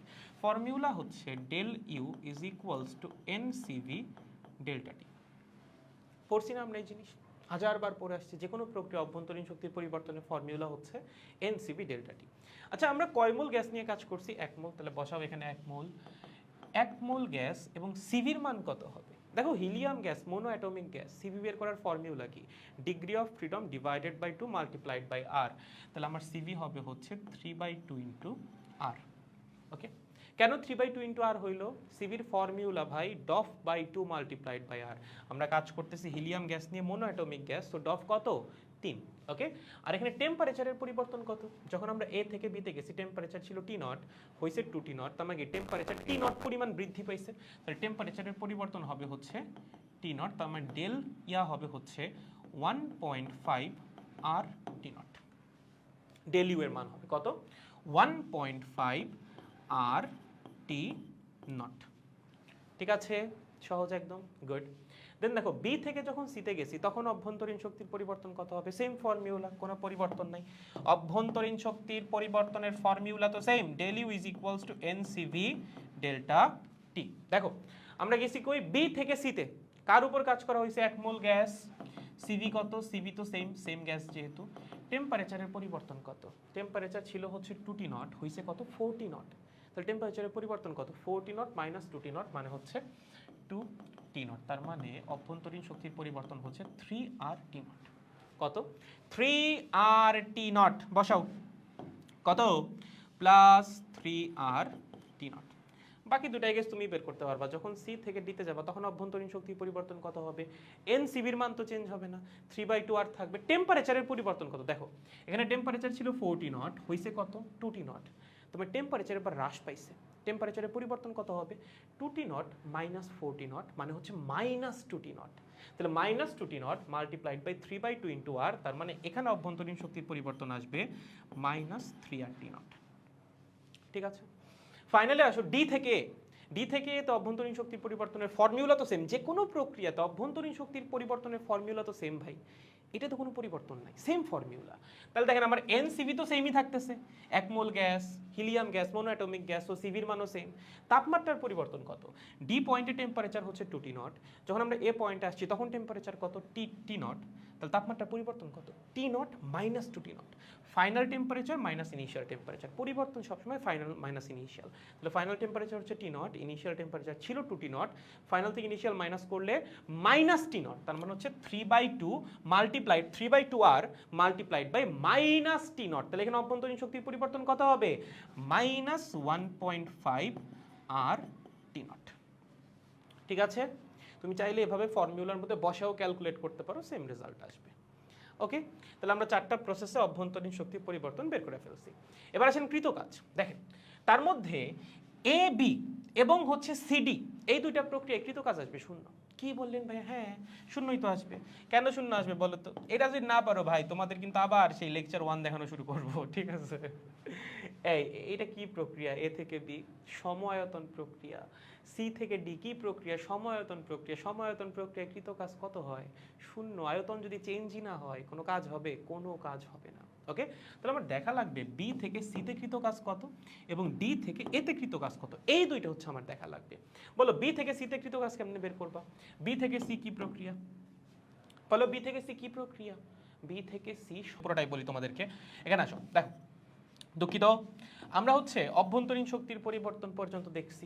এখন আসেন কৃতকাজ। আমাদের কি করা লাগবে? এই যে সাইকেলটা, এই সাইকেলের প্রত্যেকটা প্রসেসে কোথায় কতটুকু কাজ হয়েছে সেটা বের করা লাগবে।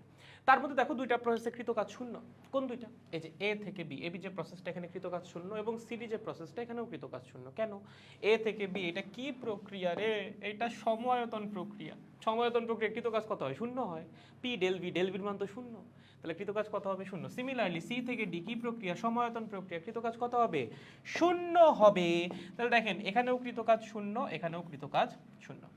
আমার দেখতে হবে বিসি এবং ডিএ এই দুইটা প্রক্রিয়ায় কৃতকাজ কত। এই দুইটা প্রক্রিয়ায় কৃতকাজ কেমনে বের করব? খুবই সহজ। দেখেন তো বি থেকে সি এটা কি প্রক্রিয়া? বি থেকে সি হচ্ছে সমচাপীয় প্রক্রিয়া। বি পয়েন্টেও প্রেসার যা, এই পয়েন্টেও প্রেসার তাই, সি পয়েন্টেও প্রেসার তাই, পুরোটাই কি সমচাপীয় প্রক্রিয়া। আচ্ছা সমচাপীয় প্রক্রিয়ায় কৃতকাজ কেমনে বের করে মনে আছে? ডাব্লিউ বা del W is equals to P del V. Okay, পিটা হচ্ছে সেই কনস্ট্যান্ট প্রেসার যেই প্রেসারে আমরা কাজটা করব। ওকে, তাহলে দেখেন বি থেকে সিতে যখন গেছি প্রেসার কত ছিল সিস্টেমের? 2p নট, তাহলে প্রেসার হচ্ছে 2p নট। ডেল ভি হচ্ছে আয়তনের পরিবর্তন। যখন আমরা বি থেকে সিতে গেলাম তখন ভলিউম কতটুকু চেঞ্জ হয়েছে? দেখো বি পয়েন্টে ভলিউম হচ্ছে ভি নট, সি পয়েন্টে ভলিউম হচ্ছে 2v নট, তাহলে আয়তনের পরিবর্তন কত? 2v naught minus V naught, that means V naught. Okay, তার মানে এখানে কৃত কাজ হচ্ছে 2p নট ভি নট। আচ্ছা অভ্যন্তরীণ শক্তিকে আমরা প্রকাশ করছি আর এবং টি নটের মাধ্যমে, তাহলে আমরা চেষ্টা করব কৃত কাজকেও আর এবং টি নটের মাধ্যমে প্রকাশ করতে। কিভাবে করব? আমরা এই যে আদর্শ গ্যাসের যে ইউনিভার্সাল ল তার সাহায্যে করব। খেয়াল করে দেখো, এ পয়েন্টে আমি যদি আদর্শ গ্যাসের universal law PV is equals to nRT apply করি, বলো তো কি লেখা যায়? এ পয়েন্টে প্রেসার কত? P নট, আয়তন কত? V নট, টেম্পারেচার কত? T naught. কার? এই যে 1 মোল হিলিয়াম গ্যাসের। তাহলে লেখা যাইতে পারে এই অবস্থায় বা এই তাপীয় অবস্থায় P not V not is equals to nRT not. n এর মান কত? আমরা 1 মোল হিলিয়াম গ্যাস নিয়ে কাজ করছি, তার মানে P not V not is equals to RT not. তাহলে P নট V নটের পরিবর্তে আমরা বসাই দিতে পারি কি? RT নট, তার মানে 2RT নট। বুঝছো? তাহলে যে আমরা বি থেকে সিতে গেলাম, কৃত কাজ কত? 2RT not. ঠিক আছে, সহজ। দেন আমরা ডি থেকে এতে আসলাম, এখানে কৃত কাজ কত হবে? দেখো ডি থেকে এ, এটাও কি প্রক্রিয়া? সমচাপীয় প্রক্রিয়া। সমচাপীয় প্রক্রিয়া কৃত কাজ কেমনে বের করে? Del W is equals to P del V. এখানে লিখতেছি ছোট করে, হ্যাঁ, del W is equals to P del V. D থেকে এতে আসার সময় চাপ কত? চাপ হচ্ছে পি নট। আয়তনের পরিবর্তন কত? শুরুর আয়তন হচ্ছে 2v নট, ফাইনাল আয়তন হচ্ছে v নট, তার মানে আয়তনের পরিবর্তন হচ্ছে v not minus 2v not, মানে হচ্ছে মাইনাস v নট বা minus p not v not. আচ্ছা p নট v নট সমান যেন কত? RT নট, তাহলে লেখা যায় ডেল w হচ্ছে মাইনাস RT নট। বুঝেছো? এটা হচ্ছে ডি থেকে এ যে তাপগতীয় প্রক্রিয়া, সেই তাপগতীয় প্রক্রিয়ায় কৃত কাজ। ওকে, আর এটা ছিল বি থেকে সিতে কৃত কাজ। ওকে, তাহলে চলেন বসাই দেই কৃত কাজ কত? Minus RT not. তাহলে দেখো আমাদের 4টা প্রক্রিয়া ছিল, 4টা প্রক্রিয়া অভ্যন্তরীণ শক্তি পরিবর্তন বের করা শেষ, কৃত কাজ বের করা শেষ। এবার আমরা দেখব তাপ শক্তির পরিবর্তন। মনে আছে বলছিলাম একবার তাপ শক্তি গ্রহণ হবে, প্রসারণের সময় কি হবে? তাপ শক্তি গ্রহণ হবে। যখন সংকোচন হবে তখন তাপ শক্তি বর্জন হবে। তখন তো বিশ্বাস করো না, এখন বিশ্বাস করবা। তাপগতিবিদ্যার প্রথম সূত্র মনে আছে? তাপগতিবিদ্যার প্রথম সূত্র কি ছিল? Del Q is equals to del U plus del W. So এই ফর্মুলা দিয়েই আমরা তাপ শক্তির পরিবর্তন বা তাপ শক্তির আদান প্রদান বের করে ফেলতে পারবো প্রত্যেকটা প্রক্রিয়ায়। খেয়াল করে দেখেন, আমরা যখন এ থেকে বিতে গেলাম এ বি, তখন অভ্যন্তরীণ শক্তির পরিবর্তন হচ্ছে 1.5 RT নট, কৃত কাজ হচ্ছে শূন্য। তাহলে তাপ শক্তির পরিবর্তন কি হবে? দুইটার যোগফল 1.5 RT নট। তাপ শক্তি গৃহীত হইছে প্লাস তাপ শক্তির পরিবর্তন পজিটিভ, মানে কি? সিস্টেম তাপ শক্তি গ্রহণ করছে। ওকে, দেন দেখো বি থেকে সিতে অভ্যন্তরীণ শক্তির পরিবর্তন হচ্ছে 3RT নট এবং কৃত কাজ হচ্ছে 2RT নট। তাহলে বলো তাপ শক্তির পরিবর্তন কত হবে? দুইটার যোগফল 5RT নট। ঠিক আছে, ওকে। দেন দেখেন সি থেকে ডিতে আমার অভ্যন্তরীণ শক্তির পরিবর্তন হচ্ছে -3RT নট, কৃত কাজ হচ্ছে শূন্য। তাহলে তাপ শক্তির পরিবর্তন কত হবে? -3RT not. তাপ শক্তি বর্জন হইছে। বলছিলাম না সংকোচনের সময় কি হবে? তাপ শক্তি বর্জিত হবে।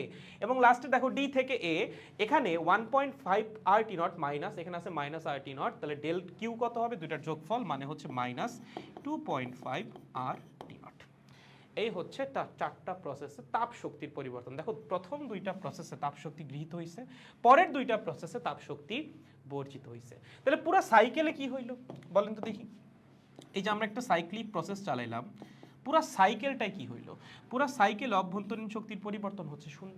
যোগ করে দেখো শূন্য আসবে, শূন্যই তো আসার কথা ছিল। একটা সাইকেলে অভ্যন্তরীণ শক্তির পরিবর্তন কত হয়? শূন্যই তো হয়। অভ্যন্তরীণ শক্তি স্টেট ফাংশন ভাই। একটা সাইকেল রিপিট করে তুমি যদি আগের অবস্থায় ফিরে আসো, অভ্যন্তরীণ শক্তি অপরিবর্তিত থাকবে। সো পুরা সাইকেল অভ্যন্তরীণ শক্তির পরিবর্তন কত? শূন্য। আচ্ছা পুরা সাইকেলে কৃত কাজ কত? দেখো এই সাইকেলের মধ্যে দুইবার কৃত কাজ হয়েছে, একবার এখানে একবার এখানে, একবার পজিটিভ কাজ একবার নেগেটিভ কাজ। বলছিলাম না একবার পজিটিভ কাজ হবে একবার নেগেটিভ কাজ হবে, বাট পজিটিভ কাজের মান হবে নেগেটিভ কাজের চেয়ে বেশি। আলটিমেটলি নিট কাজটা হবে পজিটিভ। দুটাকে যোগ করো, নিট কাজ কত আসবে? আর টি নট। ঠিক আছে। আচ্ছা তাপ শক্তি গৃহীত হয়েছে কতটুকু? এই যে যেখানে তাপ শক্তি গৃহীত হয়েছে এখানে তাপ শক্তি গৃহীত হয়েছে, তাহলে গৃহীত তাপ শক্তি কত? গৃহীত তাপ শক্তি হচ্ছে, আমি যদি একটু এখানে আলাদা করে লিখি, গৃহীত তাপ শক্তি হচ্ছে, এটাকে আমরা প্রকাশ করি Q1 দ্বারা। ইঞ্জিন যে তাপ শক্তিটা গ্রহণ করে সেটা কি? Q1 গৃহীত তাপ শক্তি। সেটা কত? দুটাকে যোগ করো, 6.5 RT নট। কত? 6.5 RT নট গৃহীত তাপ শক্তি। এইটা কি? নিচের দুইটা, নিচের দুইটা হচ্ছে বর্জিত তাপ শক্তি, যেটা ইঞ্জিন সিঙ্কের মধ্যে ছেড়ে দিচ্ছে। তাহলে দেখেন তো বর্জিত তাপ শক্তি কত? এখানে আছে -3, এখানে আছে -2.5, মানে হচ্ছে -5.5 RT নট। এটা হচ্ছে আমাদের Q2 বা বর্জিত তাপ শক্তি। তাহলে আমি যদি এই ইঞ্জিনটার কথা চিন্তা করি, এই ইঞ্জিনের গৃহীত তাপ শক্তি Q1 হচ্ছে কত?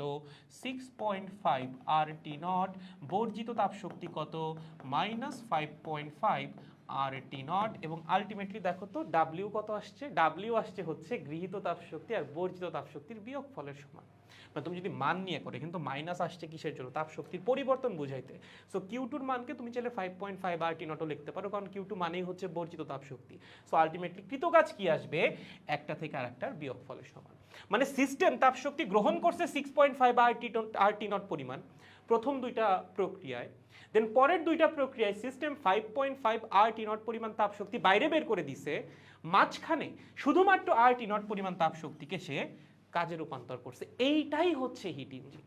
বুঝছেন? তাহলে হিট ইঞ্জিন কি করবে? হিট ইঞ্জিন একটা সাইক্লিক প্রসেসে চলবে।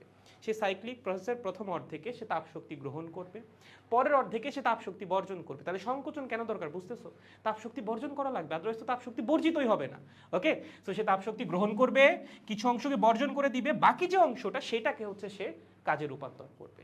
সো এভাবেই হচ্ছে একটা কমপ্লিট হিট ইঞ্জিনের সাইকেল অপারেট করে, এবং এভাবে আমরা একটা সাইকেল থেকে পজিটিভ ওয়ার্ক খুঁজে পাই। ইনফ্যাক্ট তুমি যদি এইটুকুর এরিয়া বের করো, এরিয়াও RT নটই আসবে, কারণ একটা সাইক্লিক প্রসেসের মাঝখানের যে এরিয়াটা সেটা ওই প্রসেসে কৃত কাজকে ইন্ডিকেট করে। বুঝতে পেরেছো? দেখো এই হচ্ছে আমাদের হিট ইঞ্জিনের একদম বেসিক আলোচনা। যে কোনো হিট ইঞ্জিনকে তুমি এভাবে এক্সপ্লেইন করতে পারো। এখন হচ্ছে আমরা একটা স্পেশাল টাইপের ইঞ্জিন নিয়ে পড়বো, বা স্পেশাল হিট ইঞ্জিন নিয়ে পড়বো, সেটা হচ্ছে Karnaugh engine. But in general যে কোনো হিট ইঞ্জিন থেকে কিন্তু প্রশ্ন আসতে পারে। আবারও বলতেছি, সবসময় যে কার্নো ইঞ্জিন থেকে প্রশ্ন আসবে এমন কিন্তু না। তোমরা ধরো বুয়েট ভর্তি পরীক্ষা এটা দিয়ে দিল, তুমি তো অবাক, আরে ভাই এটা তো কার্নো চক্রের সাথে মিলতেছে না, তো ইঞ্জিন কি শুধুমাত্র কার্নো ইঞ্জিন নাকি? তোমার তো যে কোনো প্রশ্নই করতে পারে, এটাও দিতে পারে, এটাও তোমার দিতে পারে, আগের পেজে আরো দুইটা দেখাইছে ওগুলোও দিতে পারে তোমাকে। ঠিক আছে, যে কোনো ইঞ্জিন থেকে প্রশ্ন হইতে পারে। জাস্ট মাথায় রাখো, this is the process to solve the questions of engine. তোমরা যদি বলে এখানে ইঞ্জিনের ইফিসিয়েন্সি কত, ইঞ্জিনের ইফিসিয়েন্সি হবে হচ্ছে W/Q1। W এর মান কত? RT not. Q1 এর মান কত? Q1 এর মান হচ্ছে 6.5 RT নট। ইফিসিয়েন্সি কত হবে? 1/6.5 মাল্টিপ্লাইড বাই 100%। এখান থেকেও ইফিসিয়েন্সি বের করা সম্ভব, কার্নো ইঞ্জিন হওয়া লাগবে না। বুঝতে পেরেছেন? যে কোনো হিট ইঞ্জিন থেকে প্রশ্ন আসতে পারে, আপনার জাস্ট হিট ইঞ্জিনের বেসিকটা ক্লিয়ার থাকা লাগবে, যে হিট ইঞ্জিন অপারেট করে কিভাবে। This is the process. একটা সাইক্লিক প্রসেস, যেটা অনেকগুলো প্রক্রিয়ার সম্মিলিত একটা প্রসেস। ঠিক আছে, দেখেন বুঝছেন কিনা? বুঝলে আমরা এখন স্পেশাল টাইপের হিট ইঞ্জিন কার্নো ইঞ্জিন নিয়ে পড়াশোনা শুরু করব। আর কারো যদি কোনো কনফিউশন থাকে জিজ্ঞাসা করতে পারো। ওকে দাদা, ক্লাস শেষে ইনবক্স আচ্ছা ঠিক আছে, দাদার জীবন আসলেই বেদনা। হ্যাঁ ঠিক আছে ভাই, আর একটা ক্লাসে ছিলাম আছে ঠিক আছে, ধন্যবাদ ভাইয়া। সবাই থাকি সুখে, আগুন জ্বলুক প্রমিত দাদার বুকে। ঠিক আছে, ধন্যবাদ ধন্যবাদ তোমাকে, অসংখ্য ধন্যবাদ। আমার বুকেই জ্বলবে, তুমি চিন্তা করো না। আসছে মহাজ্ঞানী। এই দেখো বুঝছো কিনা, হিট ইঞ্জিন আবারও বলতেছি, এটা কিন্তু একদম ইন জেনারেল হিট ইঞ্জিন। হ্যাঁ, এটা কিন্তু কার্নো ইঞ্জিন না, এটা কিন্তু কার্নো ইঞ্জিন না। এবং আমরা এই যে ফর্মুলা পড়ি না, 1 - Q2/Q1, এটা যে কোনো হিট ইঞ্জিনের জন্য অ্যাপ্লিকেবল। বাট 1 - T2/T1 এটা শুধুমাত্র কার্নো ইঞ্জিনের জন্য অ্যাপ্লিকেবল। অন্য কোনো ইঞ্জিনে বা অন্য কোনো হিট ইঞ্জিনে তুমি এটা অ্যাপ্লাই করতে পারবে না। ঠিক আছে, দেখেন বুঝছেন কিনা? তাহলে হচ্ছে আমরা সামনে আগাবো, আশা করি বুঝতে পারছি। তাসনিম বলছে ক্লিয়ার, ওকে, আশা করি বাকিদেরও ক্লিয়ার। কারো কনফিউশন থাকলে ডু লেট মি নো। আমার ফোনটাকে আবার চার্জে দিয়ে আমি সামনের দিকে অগ্রসর হচ্ছি, লেটস গো। এবার আমরা পড়াশোনা করব হচ্ছে কার্নো ইঞ্জিন নিয়ে। কি কার্নো ইঞ্জিন? এখন ধরো হিট ইঞ্জিনের যখন কনসেপ্টটা আসলো, সবাই আমরা বুঝতেছি হিট ইঞ্জিনের তো ইফিসিয়েন্সি 100% হওয়া সম্ভব হচ্ছে না। তখন সাদি কার্নো নাম একজন সায়েন্টিস্ট এসে বলল যে আমি একটা হিট ইঞ্জিন ডিজাইন করছি এবং কোনো হিট ইঞ্জিনের পক্ষে আমার ডিজাইন করা হিট ইঞ্জিনের চেয়ে বেশি ইফিশিয়েন্ট হওয়া পসিবল না যদি সোর্স এবং সিঙ্কের টেম্পারেচার সেম থাকে। মানে কি? মানে হচ্ছে দেখো, আমার একটা হিট ইঞ্জিন ডিজাইন করার জন্য একটা সোর্স লাগতেছে, একটা সিঙ্ক লাগতেছে, তাই না? এদেরও তো আমার লাগতেছে। একটা আমার হিট সোর্স লাগবে, একটা আমার হিট সিঙ্ক লাগবে। হিট সোর্স কেন লাগবে? যেখান থেকে আমি তাপ শক্তি নিব। যেমন নর্মালি হিট সোর্স কি হয়? ফুয়েল। কি? ফুয়েল। আমরা ফুয়েল বার্ন করি, সেখান থেকে হচ্ছে হিটটা প্রডিউস হয়। আর হিট সিঙ্ক কি হয়? হিট সিঙ্ক হয় হচ্ছে আমাদের পরিবেশ, যেখানে আমরা তাপ শক্তিটাকে ছেড়ে দিই। ঠিক আছে, বা এমনিতেও নর্মালি হিট সিঙ্ক কেমন পাওয়া যায়? ধরো তুমি যখন পরবর্তীতে বিভিন্ন প্রজেক্ট ডিজাইন করবা, যেমন আমাদের হচ্ছে একটা চার্জার ডিজাইন ছিল, ঠিক আছে, ওই ইভি চার্জার ডিজাইন, ওখানে আমাদের আলাদাভাবে হিট সিঙ্ক হচ্ছে লাগাইতে হয়েছিল। সো হিট সিঙ্ক এমনও পাওয়া যায়, ওকে, বাট নর্মালি আমাদের পরিবেশও হইতে পারে হিট সিঙ্ক। যে এটা হচ্ছে আমাদের ইঞ্জিন, ওকে, এটা হচ্ছে কি আমাদের ইঞ্জিন, ঠিক আছে। সো ইঞ্জিন কি করবে? হিট সোর্স থেকে তাপ শক্তি গ্রহণ করবে, তাই না? ধরো Q1 পরিমাণ তাপ শক্তি গ্রহণ করলো এবং একটা নির্দিষ্ট অংশকে, এই গৃহীত তাপ শক্তি একটা নির্দিষ্ট অংশকে সে কাজে রূপান্তর করবে এবং অবশিষ্ট তাপ শক্তিকে সে হিট সিঙ্কের মধ্যে বর্জন করে দিবে। এখন তুমি চিন্তা করো, যেখান থেকে সে তাপ শক্তি গ্রহণ করতেছে তার একটা তাপমাত্রা আছে না? অবশ্যই তাপমাত্রা আছে। তার মানে হিট সোর্সের একটা টেম্পারেচার আছে, ওকে। সেই টেম্পারেচারকে আমি ধরলাম T1। যেখানে সে তাপ শক্তি বর্জন করে দিচ্ছে হিট সিঙ্ক, তার কি একটা তাপমাত্রা আছে না? তারও একটা তাপমাত্রা আছে। এখানে সে তাপ শক্তি বর্জন করে দিছে হচ্ছে Q2 পরিমাণ, এবং এই হিট সিঙ্ক যার মধ্যে সে তাপ শক্তি বর্জন করে দিল তারও একটা তাপমাত্রা আছে T2, এবং T1 এর মান অবশ্যই T2 এর চেয়ে বড় হওয়া লাগবে। তুমি বলতে পারো কেন ভাইয়া? যদি না হয় তাহলে তো তাপগতিবিদ্যার দ্বিতীয় সূত্র খাটলোই না। তাপগতিবিদ্যার দ্বিতীয় সূত্র কি বলে? তাপ শক্তি সবসময় কোন দিক থেকে কোন দিক যাবে? সব সময় হায়ার টেম্পারেচার থেকে লোয়ার টেম্পারেচারের দিকে। দেখো তো এখানে হিটের ফ্লো কোন দিকে? হিট সোর্স থেকে হিট আসতেছে ইঞ্জিনে, ইঞ্জিন এটাকে কাজে রূপান্তর করতেছে, অবশিষ্ট হিটকে সিঙ্কে ছেড়ে দিচ্ছে। যদি এটার টেম্পারেচার কম হয়, এটার টেম্পারেচার বেশি হয়, হিট কখনো এই দিকে ফ্লো করবে? করবেই না। হিট এই দিকে ফ্লো করতেছে মানে কি? এটা হচ্ছে হাই টেম্পারেচার, এটা হচ্ছে লো টেম্পারেচার, ঠিক আছে? সো মাথায় রাখা লাগবে, এটা হচ্ছে আমাদের হাই টেম্পারেচার। কি? High temperature. এটা এটা হচ্ছে আমাদের লো টেম্পারেচার, ওকে।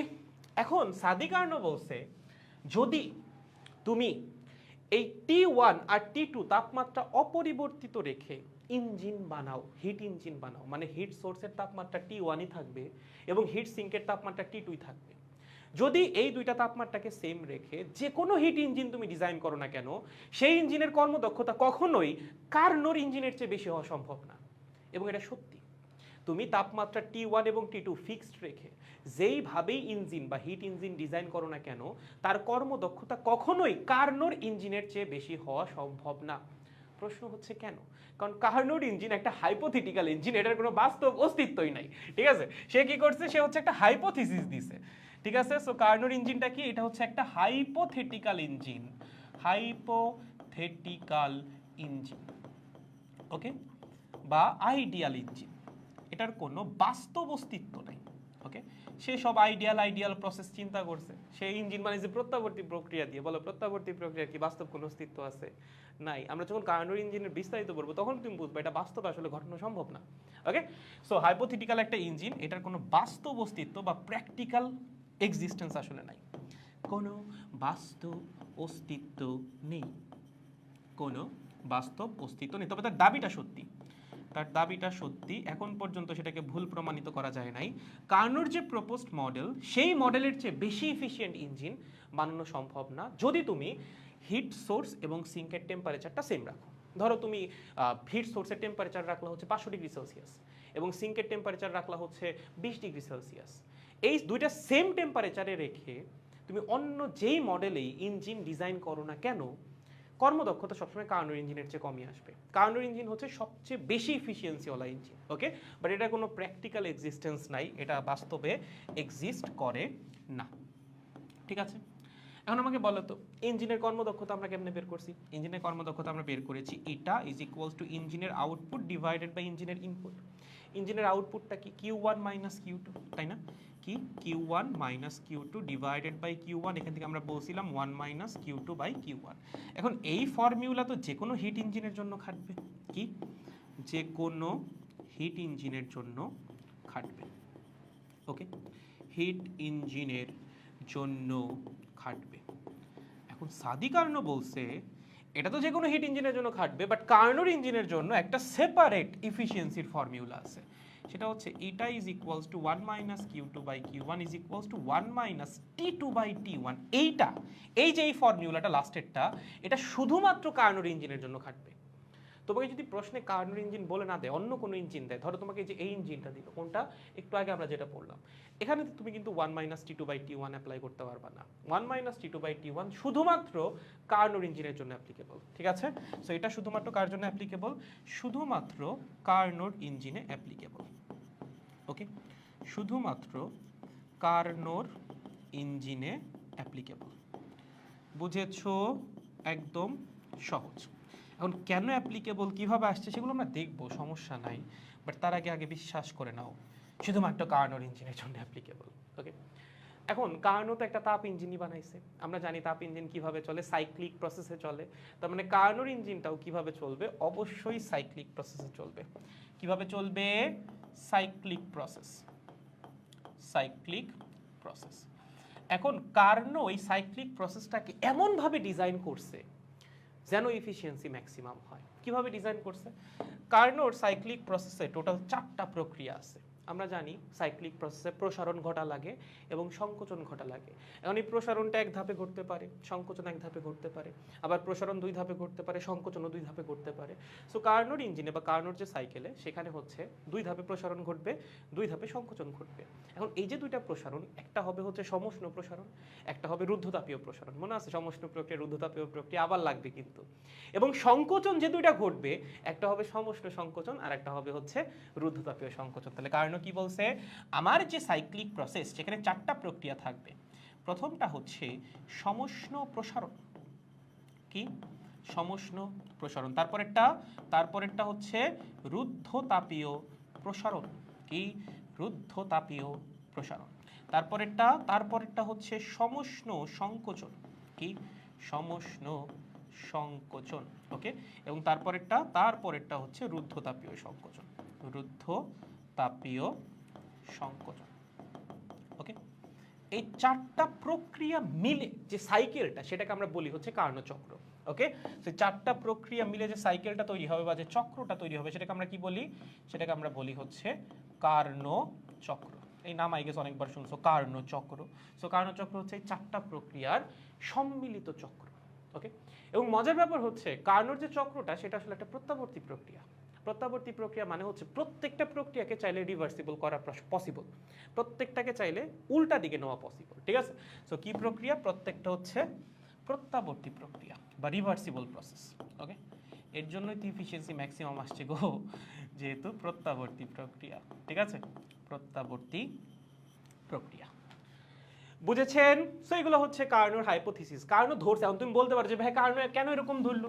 সে ধরছে, সে চিন্তা করছে, তার ইচ্ছা। তুমি চাইলে একটা চিন্তা করো, সেভাবে চিন্তা করছে, তার ভালো লাগছে এভাবে হাইপোথিসিস দিতে, এবং সবচেয়ে বড় কথা সেভাবে হাইপোথিসিস দিয়ে দেখছে এফিসিয়েন্সি ম্যাক্সিমাম আসতেছে, তার জন্যই সেভাবে দিছে। ওকে, কারণ এভাবে করলে হচ্ছে এফিসিয়েন্সিটা ম্যাক্সিমাম আসবে। বাট আদৌ এটা কি প্র্যাকটিক্যালি ইমপ্লিমেন্ট করা পসিবল? না, এটা প্র্যাকটিক্যালি ইমপ্লিমেন্ট করা পসিবল না। ওকে, এবং তুমি যদি কার্নো চক্রের ছবিটা দেখো, এখানে আঁকাটাও একটু কঠিন হয়ে যাচ্ছে, আমি বরঞ্চ পরের পেজে আঁকি। তুমি যদি একটু কার্নো ইঞ্জিনের বা কার্নো চক্রের ছবি দেখো, কার্নো চক্রের ছবিটা হচ্ছে এরকম। ধরো এই, ওকে, দাঁড়াও ভালো মতোই আঁকি। কার্নো চক্রের ছবি হচ্ছে এই এরকম এরকম। ঠিক আছে, পি বনাম ভি এর গ্রাফ। এই হচ্ছে পি, এই হচ্ছে ভি। আমরা এটা ডিটেলসে পড়বো, সমস্যা নাই। এখানে হচ্ছে এ তাপীয় অবস্থা, এ থেকে বি, এটা হচ্ছে সমষ্ণ প্রসারণ।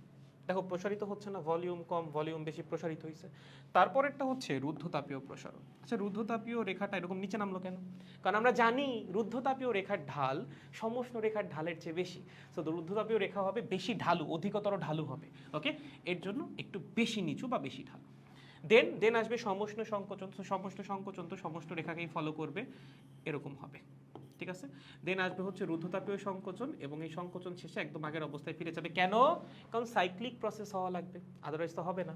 তাহলে দেখেন আমার এখানে টোটাল 4টা প্রক্রিয়া, এই হচ্ছে এ, এই হচ্ছে বি, এই হচ্ছে সি, এই হচ্ছে ডি, ঠিক আছে। এ থেকে বি কি প্রক্রিয়া? এ থেকে বি হচ্ছে সমষ্ণ প্রসারণ, ওকে, সমষ্ণ প্রসারণ, ঠিক আছে। বি থেকে সি কি প্রক্রিয়া? বি থেকে সি হচ্ছে রুদ্ধতাপীয় প্রসারণ, রুদ্ধ তাপীয় প্রসারণ। ভাই প্রসারণ কেমনে বুঝলেন? আয়তন বাড়তেছে রে বাবা। এ থেকে যখন বিতে গেছে আয়তন বাড়ছে না? এ পয়েন্টের ভলিউম এখানে, বি পয়েন্টের ভলিউম এখানে, আয়তন বাড়ছে। বি থেকে যখন সি তে গেছে আয়তন বাড়ছে না? বি পয়েন্টের ভলিউম এখানে, সি পয়েন্টের ভলিউম এখানে।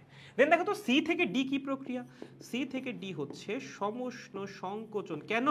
কারণ আয়তন কমছে, এর জন্য সংকোচন।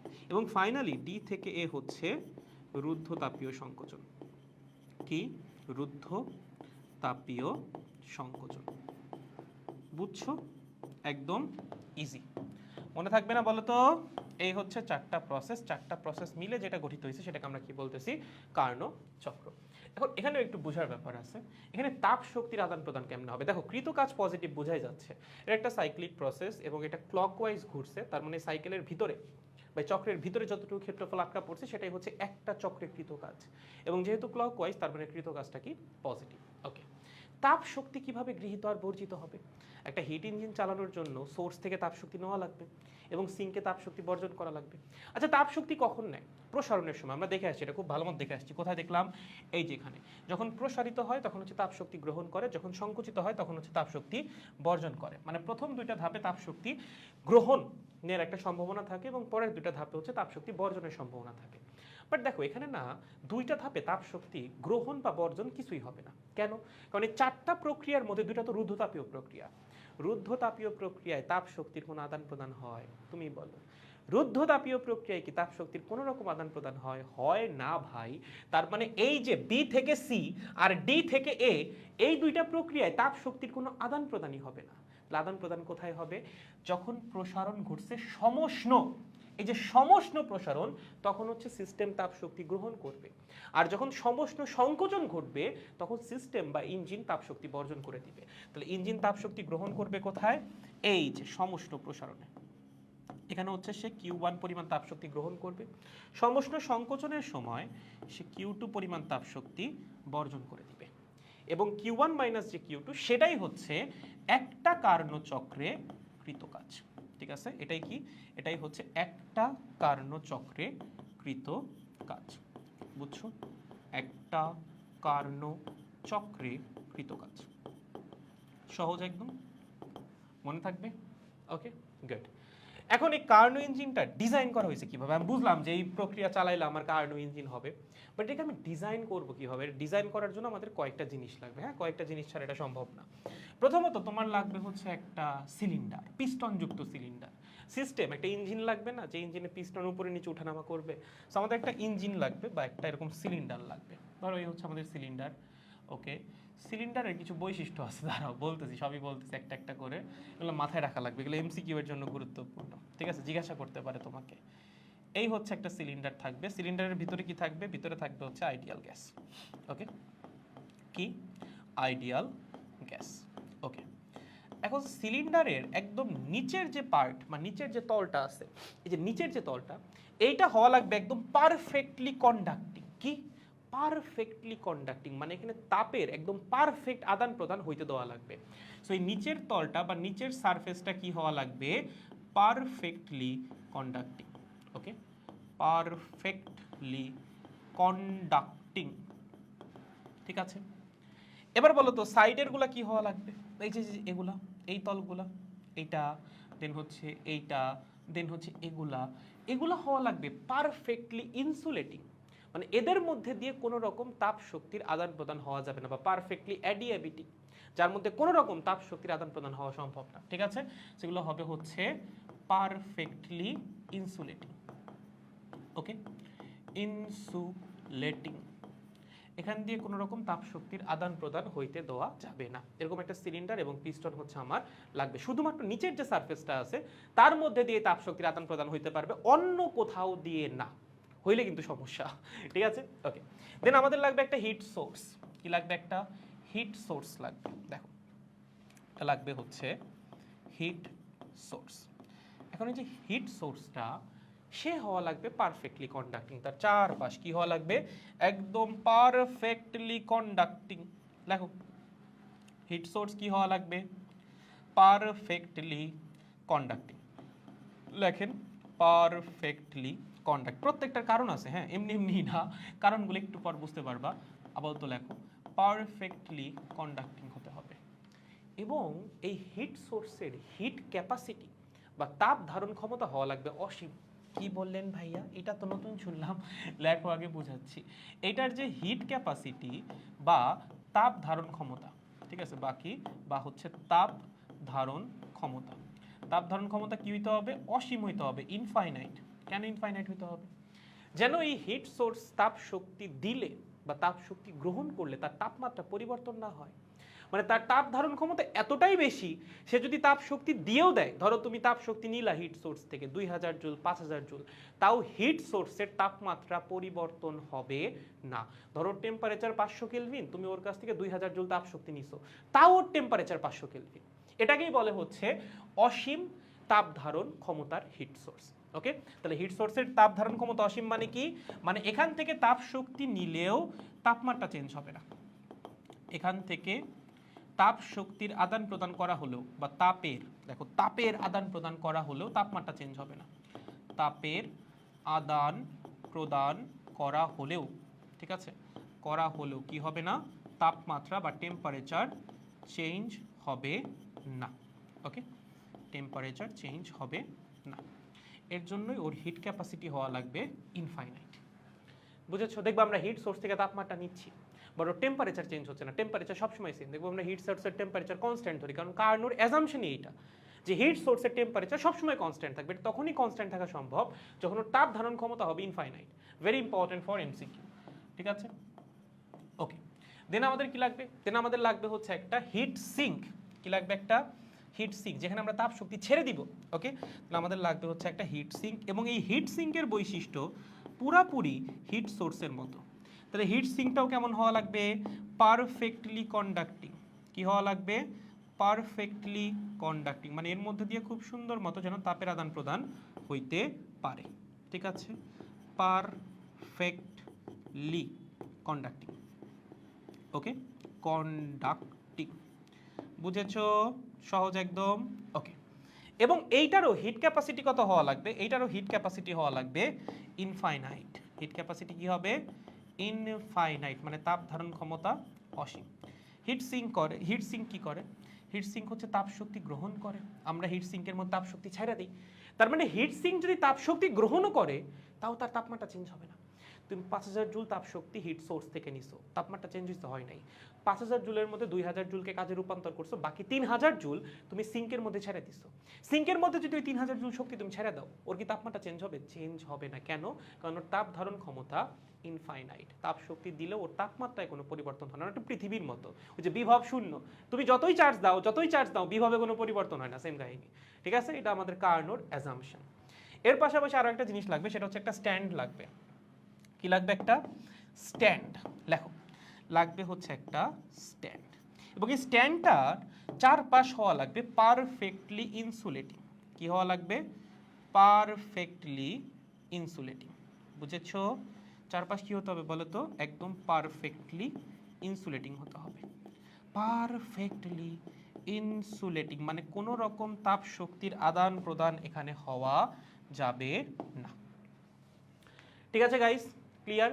সো এই চারটা জিনিস আমাদের লাগবে একটা কার্নো ইঞ্জিন বানানোর জন্য বা ডিজাইন করার জন্য। একটা লাগবে হচ্ছে সিলিন্ডার, যার মধ্যে আদর্শ গ্যাস থাকবে, যেটা আমাদের মেইন ইঞ্জিন। এখানে লাগবে হচ্ছে একটা হিট সোর্স, যেখান থেকে আমরা তাপ শক্তি নিব। এখানে লাগবে একটা হিট সিঙ্ক, যেখানে আমরা এক্সট্রা তাপ শক্তি, যেটা খরচ করতে পারলাম না, যেটা আমরা ব্যবহার করতে পারলাম না, অব্যবহারযোগ্য তাপ শক্তি, সেটাকে ছেড়ে দিব। আর একটা লাগবে হচ্ছে স্ট্যান্ড। স্ট্যান্ডের কাজ আছে, বলতেছি কি কাজ। এই পর্যন্ত কারো কোনো কনফিউশন নাই? ঠিক আছে, এইবার আসেন আমরা একটা কার্নো চক্র কিভাবে কাজ করে সেটা দেখি। তাহলে কার্নো চক্রের যে প্রথম ধাপ, সেটা হচ্ছে সমষ্ণ প্রসারণ। কি? সমষ্ণ প্রসারণ। লেখো, সমষ্ণ প্রসারণ।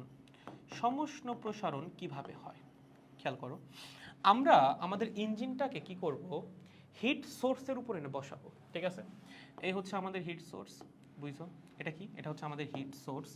হিট সোর্সের চারপাশ যেন কি একদম পারফেক্টলি কন্ডাক্টিং, তাই না? তাপ শক্তির খুব সুন্দর আদান প্রদান যেন হইতে পারে। ধরো হিট সোর্সের টেম্পারেচার হচ্ছে T1, ওকে? আমরা যে ইঞ্জিনটা এনে বসাবো তার তাপমাত্রা বা তার ভিতরে যে গ্যাসের তাপমাত্রা সেটাও T1ই হওয়া লাগবে, সেম টেম্পারেচার হওয়া লাগবে, ওকে? সমষ্ণ প্রক্রিয়া চালাবো না, তাপমাত্রার কোনো পরিবর্তন হওয়া যাবে না। তাহলে ধরো এই হচ্ছে আমার এই হচ্ছে আমার ইঞ্জিনটা, ওকে? ইঞ্জিনের এই হচ্ছে আমার পিস্টনের যে সাইডগুলা বা ইঞ্জিনের এক্সট্রা সাইডগুলা, এই এখানে আছে আমার পিস্টন, আহারে এখানে কি আছে আমার পিস্টন, ঠিক আছে, ওকে? এবং এখানে আছে হচ্ছে আমার পিস্টনের হ্যান্ডেল, বুঝছো? এই মোটামুটি হচ্ছে আমাদের ইঞ্জিনটা। এখন দেখো ইঞ্জিনের নিচের যে তলটা, এই যে এই তলটা কন্ডাক্টিং বলছিলাম, চারপাশ ইনসুলেটিং, চারপাশ দিয়ে তাপের আদান প্রদান সম্ভব না, বাট এই তলটা দিয়ে তো তাপের আদান প্রদান সম্ভব। এবং ভিতরে কি আছে? ভিতরে আছে হচ্ছে আইডিয়াল গ্যাস। ভিতরে কি আছে? Ideal gas. নর্মালি যদি চিন্তা করো এখানে কিন্তু তাপ শক্তির আদান প্রদান হওয়া উচিত না, তাই না? কারণ এখানে ভিতরে টেম্পারেচার কত? ভিতরে টেম্পারেচার T1, এখানেও টেম্পারেচার কত? T1। এখানে কি তাপ শক্তির আদান প্রদান হওয়ার কথা না। তো তাপ শক্তির আদান প্রদান কিভাবে হবে? দেখো তুমি মনে মনে চিন্তা করো, এখানে হচ্ছে অনেকগুলা ছোট্ট ছোট্ট ওয়েট রাখা আছে। দেখো এটা কিন্তু রিভার্সিবল প্রসেস, ঠিক আছে? প্রত্যাবর্তী প্রক্রিয়া কিভাবে ঘটাইছিলাম মনে আছে না? মনে না থাকলে কিন্তু প্রত্যাবর্তী প্রক্রিয়ার লেকচারটা আবার দেখা লাগবে, ওকে? প্রত্যেকটা জিনিস এখানে কোরিলেটেড, ঠিক আছে? দেখেন আমরা যেহেতু সমষ্ণ প্রসারণ ঘটাবো, তার মানে প্রক্রিয়াটা আমরা খুবই ধীরে ঘটাবো। প্রক্রিয়াটা কিভাবে ঘটাবো? খুবই ধীরে ঘটাবো, খুবই ধীরে, ওকে? খুবই স্লোলি ঘটাইতে হবে যেহেতু সমষ্ণ প্রক্রিয়া। আমরা কি করব? আমরা ছোট্ট একটু ওয়েট উঠাবো, ঠিক আছে? কি করব? ছোট্ট একটু ওয়েট উঠাবো। আমার এখানে পিস্টনটা সাম্যাবস্থায় ছিল, মানে ভিতর থেকে প্রেসার এবং বাইরে থেকে প্রেসার ছিল সমান। সো আমি যদি এখান থেকে ছোট্ট একটু ওয়েট উঠাই নিই, বাইরে থেকে প্রেসারটা কমে যাবে, ভিতর থেকে প্রেসারটা বেড়ে যাবে, তখন পিস্টন কি উপরের দিকে ওঠার চেষ্টা করবে। যখনই পিস্টন উপরের দিকে ওঠার চেষ্টা করবে মানে কি সিস্টেম নিজে কাজ করতেছে। সিস্টেম যখন প্রসারিত হয় তখন সিস্টেম কি করে? নিজে কাজ করে। এখন সিস্টেম নিজে কাজ করার জন্য তো শক্তি দরকার। সেই শক্তি সে কোথা থেকে পাবে? দুইটা উপায় আছে। একটা হচ্ছে সে তার নিজের ভিতরের অভ্যন্তরীণ শক্তি ব্যবহার করে কাজ করতে পারে, আরেকটা হচ্ছে সে তাপ শক্তি বাইরে থেকে নিয়ে কাজ করতে পারে, ওকে? একটা সিস্টেম যখন কাজ করতে চায় তখন তার কাছে অপশন দুইটা। একটা হচ্ছে সে তার নিজের ভিতরে থাকা অভ্যন্তরীণ শক্তি ব্যবহার করে কাজ করতে পারে, আরেকটা হচ্ছে সে বাইরে থেকে তাপ শক্তি নিয়ে কাজ করতে পারে। এখানে কোনটা হবে?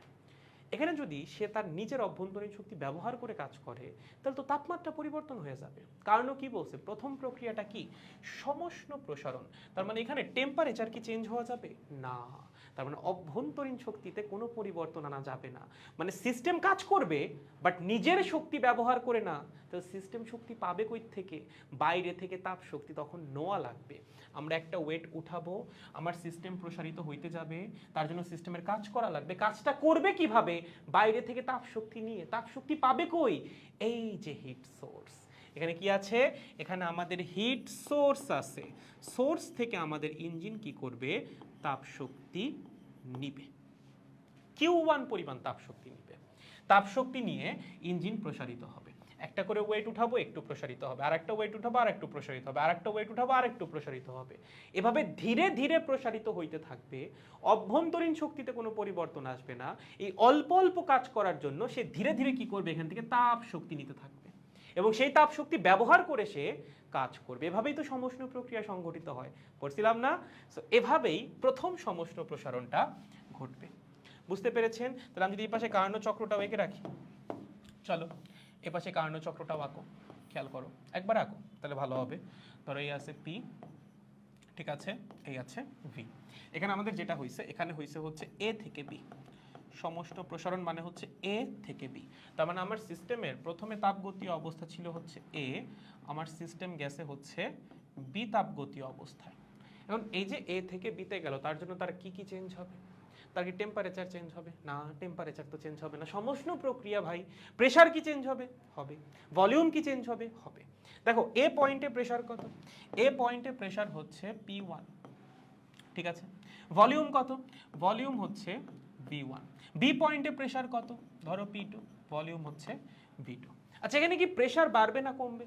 দেখো যেহেতু সমস্ত প্রসারণ ঘটছে, ভলিউম তো বাড়ছে, সিস্টেম কি প্রসারিত হয়েছে না, তার মানে ভলিউম বাড়ছে, তো আমরা বলতে পারি আয়তন বৃদ্ধি পাইছে, V2 is greater than V1, অবশ্যই বলা যায়। V2 কি V1 এর চেয়ে বড়। সমস্ত প্রক্রিয়ায় আদর্শ গ্যাস কার সূত্র মেনে চলে? বয়েলের সূত্র। টেম্পারেচার যদি কনস্ট্যান্ট থাকে তখন কি বয়েলের সূত্র মেনে চলে না? বয়েলের সূত্র কি? প্রেসার এবং ভলিউমের গুণফল হচ্ছে কনস্ট্যান্ট, তাহলে ভলিউম যদি বাড়ে প্রেসার কি হবে? প্রেসার কমবে, তার মানে এই প্রক্রিয়ায় প্রেসার কমবে, তার মানে P2 হবে লেস দ্যান P1। এটা তুমি চাইলে গ্রাফ থেকে দেখেও বলতে পারো, এ পয়েন্টের প্রেসার বেশি, বি পয়েন্টের প্রেসার কম। ঠিক আছে, টেম্পারেচার কি চেঞ্জ হবে না? সমস্ত প্রক্রিয়া টেম্পারেচার কনস্ট্যান্ট, তার মানে এই এ পয়েন্টের টেম্পারেচার যদি T1 হয়, বি পয়েন্টেও টেম্পারেচার কত? T1, টেম্পারেচার চেঞ্জ হবে না। আচ্ছা এই প্রক্রিয়ায় কি সিস্টেম তাপ শক্তি গ্রহণ করছে? করছে।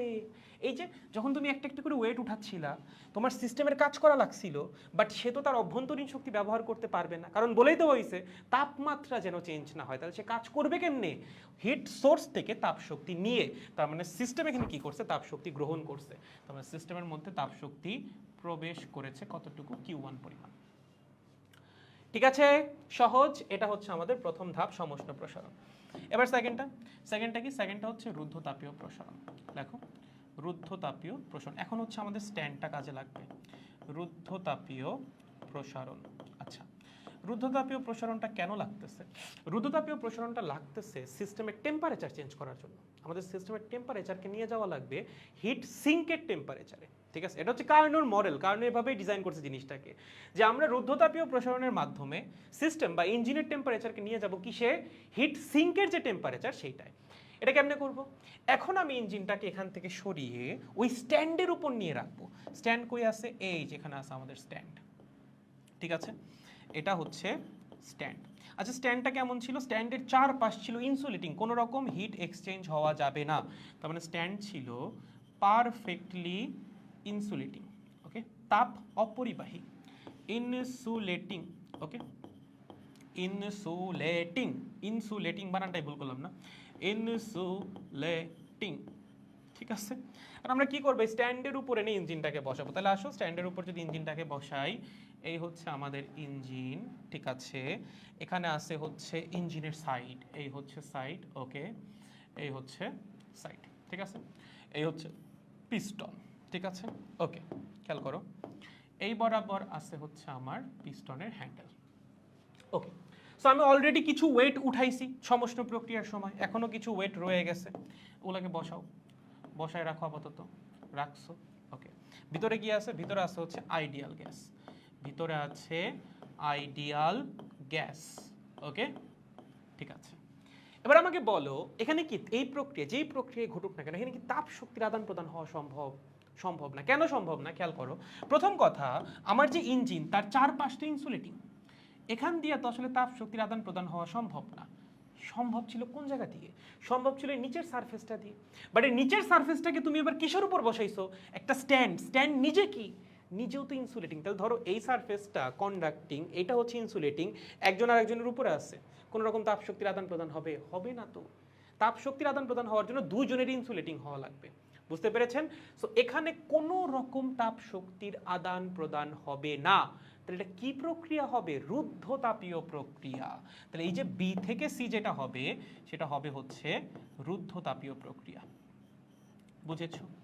কথা হচ্ছে ভাইয়া এখানে প্রসারণ কেন ঘটবে? ওই যে আমরা ওয়েট উঠাবো, ওয়েট উঠাবো, ওয়েট উঠাবো, ওয়েট উঠাবো, ওয়েট উঠাবো। এখন যখন আমি ওয়েট উঠাবো, এবার ফাস্ট উঠাবো। কেন? রুদ্ধতাপীয় প্রক্রিয়া হঠাৎ বা দ্রুত সংঘটিত হয়, তো আমরা কি করব? ফাস্ট ওয়েট উঠাবো। দেখো যখন আমি ওয়েটগুলা উঠাবো, উপর থেকে প্রেসার কমে যাবে। আমার পিস্টন এই অবস্থায় আছে মানে কি? সিস্টেম ইকুইলিব্রিয়ামে আছে, বাইরে থেকে প্রেসার এবং ভিতর থেকে গ্যাসের প্রেসার সমান। আমি যখন ওয়েট উঠাচ্ছি ফাস্ট, বাইরে থেকে প্রেসার কমে যাচ্ছে, ভিতর থেকে গ্যাসের প্রেসার কি বেশি হয়ে যাবে না বাইরের প্রেসারের তুলনায়? তখন পিস্টন ধুপ করে উপর ওঠা শুরু করবে। ওকে, পিস্টন কি হবে? প্রসারিত হওয়া শুরু করবে। এই যে পিস্টনের প্রসারণটা ঘটলো কোন প্রক্রিয়ায়? রুদ্ধতাপীয় প্রক্রিয়ায়। কোনো রকম তাপ শক্তির আদান প্রদান হইতে পারে নাই, এর জন্য এটাকে আমরা বলতেছি হচ্ছে রুদ্ধতাপীয় প্রসারণ। বুঝতে পেরেছো? এখন এই রুদ্ধতাপীয় প্রসারণ ঘটানোর জন্য তার তো শক্তি লাগবে। এখানে যে প্রসারণ ঘটছে আমরা ঘটাইছি না, সিস্টেম ঘটাইছে, গ্যাস সিস্টেমকে প্রসারিত করছে। তার মানে গ্যাসের এখানে কাজ করা লাগছে। গ্যাস কাজ করতে পারে দুইভাবে, কাজ করার জন্য তো শক্তি লাগে। আইদার গ্যাস নিজের শক্তি, নিজের অভ্যন্তরীণ শক্তি ব্যবহার করে কাজ করতে পারে, অথবা বাইরে থেকে তাপ শক্তি নিয়ে সে কাজ করতে পারে। প্রথমে সে বাইরে থেকে তাপ শক্তি নিয়ে কাজ করছিল, বাট এবার কি তার বাইরে থেকে তাপ শক্তি নেওয়ার কোনো অপশন আছে? নাই, সবকিছু ইনসুলেটিং, সে তাপ শক্তি নিবে কই থেকে? তার মানে এইবার তার কাজ করা লাগবে নিজের শক্তি ব্যবহার করে। দেখো এখানে কৃতকাজ কিন্তু পজিটিভ হয়েছিল, হ্যাঁ, লিখে রাখতে পারো প্রত্যেকটা ধাপে। এখানে কৃতকাজ কি? এখানে কৃতকাজ পজিটিভ, এখানে তাপ শক্তির পরিবর্তন পজিটিভ, এখানে অভ্যন্তরীণ শক্তির পরিবর্তন শূন্য, কারণ টেম্পারেচার চেঞ্জ হয় না। আচ্ছা এখানে তাপ শক্তির পরিবর্তন শূন্য, কারণ রুদ্ধতাপীয় প্রক্রিয়া। কৃতকাজ কি? কৃতকাজ অবশ্যই পজিটিভ। কেন পজিটিভ? কারণ আমার সিস্টেম প্রসারিত হয়েছে ভাই। কৃতকাজ পজিটিভ হবে না? হবে। এখন এই যে কাজটা করছে, কে করছে? গ্যাস। গ্যাস কাজ করতে পারে এদের তাপ শক্তি নিয়ে অথবা নিজের শক্তি ব্যবহার করে। সে কি তাপ শক্তি নিতে তো পারে না, চারপাশে ইনসুলেটিং, তাহলে তার কাজ করা লাগবে কেমনে? নিজের অভ্যন্তরীণ শক্তি ব্যবহার করে। নিজের অভ্যন্তরীণ শক্তি ব্যবহার করে যদি গ্যাস কাজ করে, তার টেম্পারেচার ফল করবে না? অবশ্যই করবে, কারণ যখন সে তার অভ্যন্তরীণ শক্তি ব্যবহার করবে, তার অভ্যন্তরীণ শক্তির পরিবর্তন হবে নেগেটিভ, এবং অভ্যন্তরীণ শক্তি যদি কমে যায় তাহলে টেম্পারেচার কি করবে? টেম্পারেচার ফল করবে। ওকে, তার মানে এইবার কিন্তু টেম্পারেচার কমবে। আগে টেম্পারেচার কনস্ট্যান্ট ছিল, T1 ছিল, বাট এইবার টেম্পারেচার কমবে। এবং আমরা এভাবে রুদ্ধতাপীয় প্রসারণ ততক্ষণই করব যতক্ষণ না টেম্পারেচার কমে সিঙ্কের টেম্পারেচারের সমান হয়। প্রথমে আমার সিস্টেমের টেম্পারেচার কত ছিল? সোর্সের টেম্পারেচারের সমান। সোর্সের টেম্পারেচার তো বেশি। এই রুদ্ধতাপীয় প্রসারণের টার্গেটই হচ্ছে টেম্পারেচার সিঙ্কের টেম্পারেচারের সমান করা। তার মানে কি? আমার সিস্টেমের টেম্পারেচার কমাইতে হবে, T1 থেকে T2 করতে হবে। রুদ্ধতাপীয় প্রসারণে টেম্পারেচারটা কমবে। বুঝতে পেরেছেন? সো আমরা রুদ্ধতাপীয় প্রসারণ কতক্ষণ করব? প্রসারণ আমরা ততক্ষণই করব যতক্ষণ না টেম্পারেচার T2 হয়, যতক্ষণ না সিস্টেমের টেম্পারেচার কত হয়? T2 হয়। যখন T2 হয়ে যাবে তখন আমরা রুদ্ধতাপীয় প্রসারণ বন্ধ করে দিব। বুঝেছো? একদম ইজি কাহিনী, ক্লিয়ার? সো এই হচ্ছে রুদ্ধতাপীয় প্রসারণ, মানে সেকেন্ড ধাপ। সো এটা যদি আমরা ছবি আঁকি, ছবি কিরকম হবে? এই হবে আমাদের ছবি রুদ্ধতাপীয় প্রসারণ। এটা হচ্ছে সি। বলো তো এখানে কি প্রেসার, ভলিউম, এগুলোর কি হবে? ভলিউম তো বাড়বে, বোঝাই যাচ্ছে। প্রেসার কমবে, এটা ছবি দেখে বোঝা যাচ্ছে। প্রেসার কি হবে? কমবে, এবং ভলিউমটা বৃদ্ধি পাবে যেহেতু প্রসারণ। টেম্পারেচার হ্রাস পাবে। টেম্পারেচার হবে নতুন টেম্পারেচার T2 এবং হ্রাস পাবে। কোন রকম তাপ শক্তির আদান প্রদান হবে? হবে না। রুদ্ধতাপীয় প্রক্রিয়া তাপ শক্তি আদান প্রদান কেমনে হবে? সম্ভব না। ওকে, এইবার পরের দুইটা প্রসেস হচ্ছে জাস্ট এগুলার উল্টা। ঠিক আছে, পরের দুইটা খুব সহজ, প্রথম দুইটা বুঝে গেলে পরের দুইটা খুব সহজ, জাস্ট এগুলার উল্টা। তাহলে আছেন 3 নাম্বারটা। 3 নাম্বারটা কি? 3 নাম্বারটা হচ্ছে সমষ্ণ সংকোচন। কি? সমষ্ণ সংকোচন। এবার তুমি কি করবা? এইবার হচ্ছে তুমি ইঞ্জিনটাকে হিট সিঙ্কের উপর বসাবা। তোমার ইঞ্জিনের টেম্পারেচার এখন কত? হিট সিঙ্কের টেম্পারেচারের সমান। তুমি কি তাপমাত্রা কমাইছো না? রুদ্ধতাপীয় প্রসারণের মাধ্যমে কমায় কত করছো? হিট সিঙ্কের তাপমাত্রা সমান করছো। সো এখন নিয়ে তুমি তোমার ইঞ্জিনটাকে বসাও। কার উপরে বসাবা? বসাবা হচ্ছে হিট সিঙ্কের উপরে। কার উপরে? হিট সিঙ্কের উপরে। দাঁড়াও, এই হচ্ছে আমাদের ইঞ্জিন। ঠিক আছে, ওকে ফাইন। চলো এবার আবার লাইন আঁকো। এই হচ্ছে ইঞ্জিনের লাইন, এই হচ্ছে ইঞ্জিনের লাইন। ওকে ঠিক আছে, ওকে এই বরাবর পিস্টনটা আঁকো। ঠিক আছে, এই হচ্ছে আমাদের পিস্টনের হ্যান্ডেল। ঠিক আছে, ওকে। ভিতরে কি আছে? ভিতরে আছে হচ্ছে আইডিয়াল গ্যাস। কি আছে? Ideal gas. ওকে, আচ্ছা এই যে আমরা হিট সোর্স থেকে তাপ শক্তি নিছিলাম, তার জন্য কি হিট সোর্সের তাপমাত্রা চেঞ্জ হবে না? হিট সোর্সের কিন্তু তাপমাত্রা চেঞ্জ হবে না। কেন? কারণ ওর হিট ক্যাপাসিটি ইনফাইনাইট। তাপ শক্তি নিলেও তাপমাত্রায় কোনো পরিবর্তন আসে না। ওকে, আর এখানে আছে কি আমাদের? এখানে আছে আমাদের হিট সিঙ্ক। কি আছে? Hit sync. ওর টেম্পারেচার কত? T2। এখন আমার সিস্টেমের টেম্পারেচার কত? সিস্টেমের টেম্পারেচারও T2, কারণ আমি রুদ্ধতাপীয় প্রসারণের মাধ্যমে তাপমাত্রা কমায় T2 করে দিছি। ওকে ঠিক আছে, এবার আমাকে বলো তো এই যে হিট সিঙ্কটা, সে কি? সে হচ্ছে পারফেক্টলি কন্ডাক্টিং, মানে ওর মধ্যে দিয়ে তাপের আদান প্রদান হওয়া সম্ভব। আমার ইঞ্জিনের এই নিচের সারফেসটা কি? Perfectly conducting. তার মানে এইবার কিন্তু হিটের আদান প্রদান সম্ভব। এবার দেখো, এবার আমরা কি করব? আমরা যখন সমষ্ণ প্রসারণ ঘটাইছিলাম তখন কি করছিলাম? এই ছোট ছোট ওয়েট বা ছোট ছোট পাথর খণ্ডগুলোকে উঠাইছিলাম।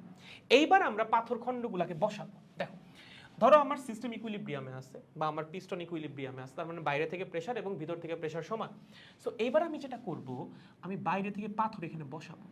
যখন আমি বাইরে থেকে পাথর এখানে বসাবো, ধীরে ধীরে বসাবো, ধরো একটা পাথর বসাইলাম, বাইরে থেকে প্রেসার কি একটু বাড়বে না?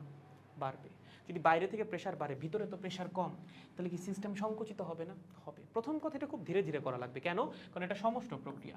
সমষ্ট প্রক্রিয়া ধীরে ধীরে সংকুচিত হওয়াই লাগবে, আদারওয়াইজ কিন্তু অভ্যন্তরীণ শক্তি চেঞ্জ হয়ে যাবে, তাপমাত্রা চেঞ্জ হয়ে যাবে ধীরে ধীরে না করলে। ওকে, খুবই স্লোলি করা লাগবে। সো আমরা একটা পাথর দিব, দিলে বাইরে থেকে প্রেসারটা বাড়বে, ভিতরের প্রেসার তো কম। যখন তুমি বাইরে থেকে এক্সট্রা প্রেসার দিছো, তখন পিস্টন কি নিচে নামবে না? পিস্টন যদি নিচে নামে মানে কি? সিস্টেম সংকুচিত হবে। সিস্টেম যদি সংকুচিত হয়, তাহলে কি এবার তুমি সিস্টেমের উপর কাজ করছো? হ্যাঁ, তুমি করছো। এবার কিন্তু সিস্টেম কাজ করে নাই। যদি সিস্টেম প্রসারিত হইতো, মানে সিস্টেম নিজে কাজ করছে। আমরা বাইরে থেকে সিস্টেমের উপর কাজ করছি, মানে কি? সিস্টেম সংকুচিত হইতেছে। বুঝছেন? সো সিস্টেম এবার সংকুচিত হচ্ছে, মানে আমরা বাইরে থেকে সিস্টেমের উপর কাজ করছি, এবং কাজ হচ্ছে শক্তি ট্রান্সফারের একটা ওয়ে।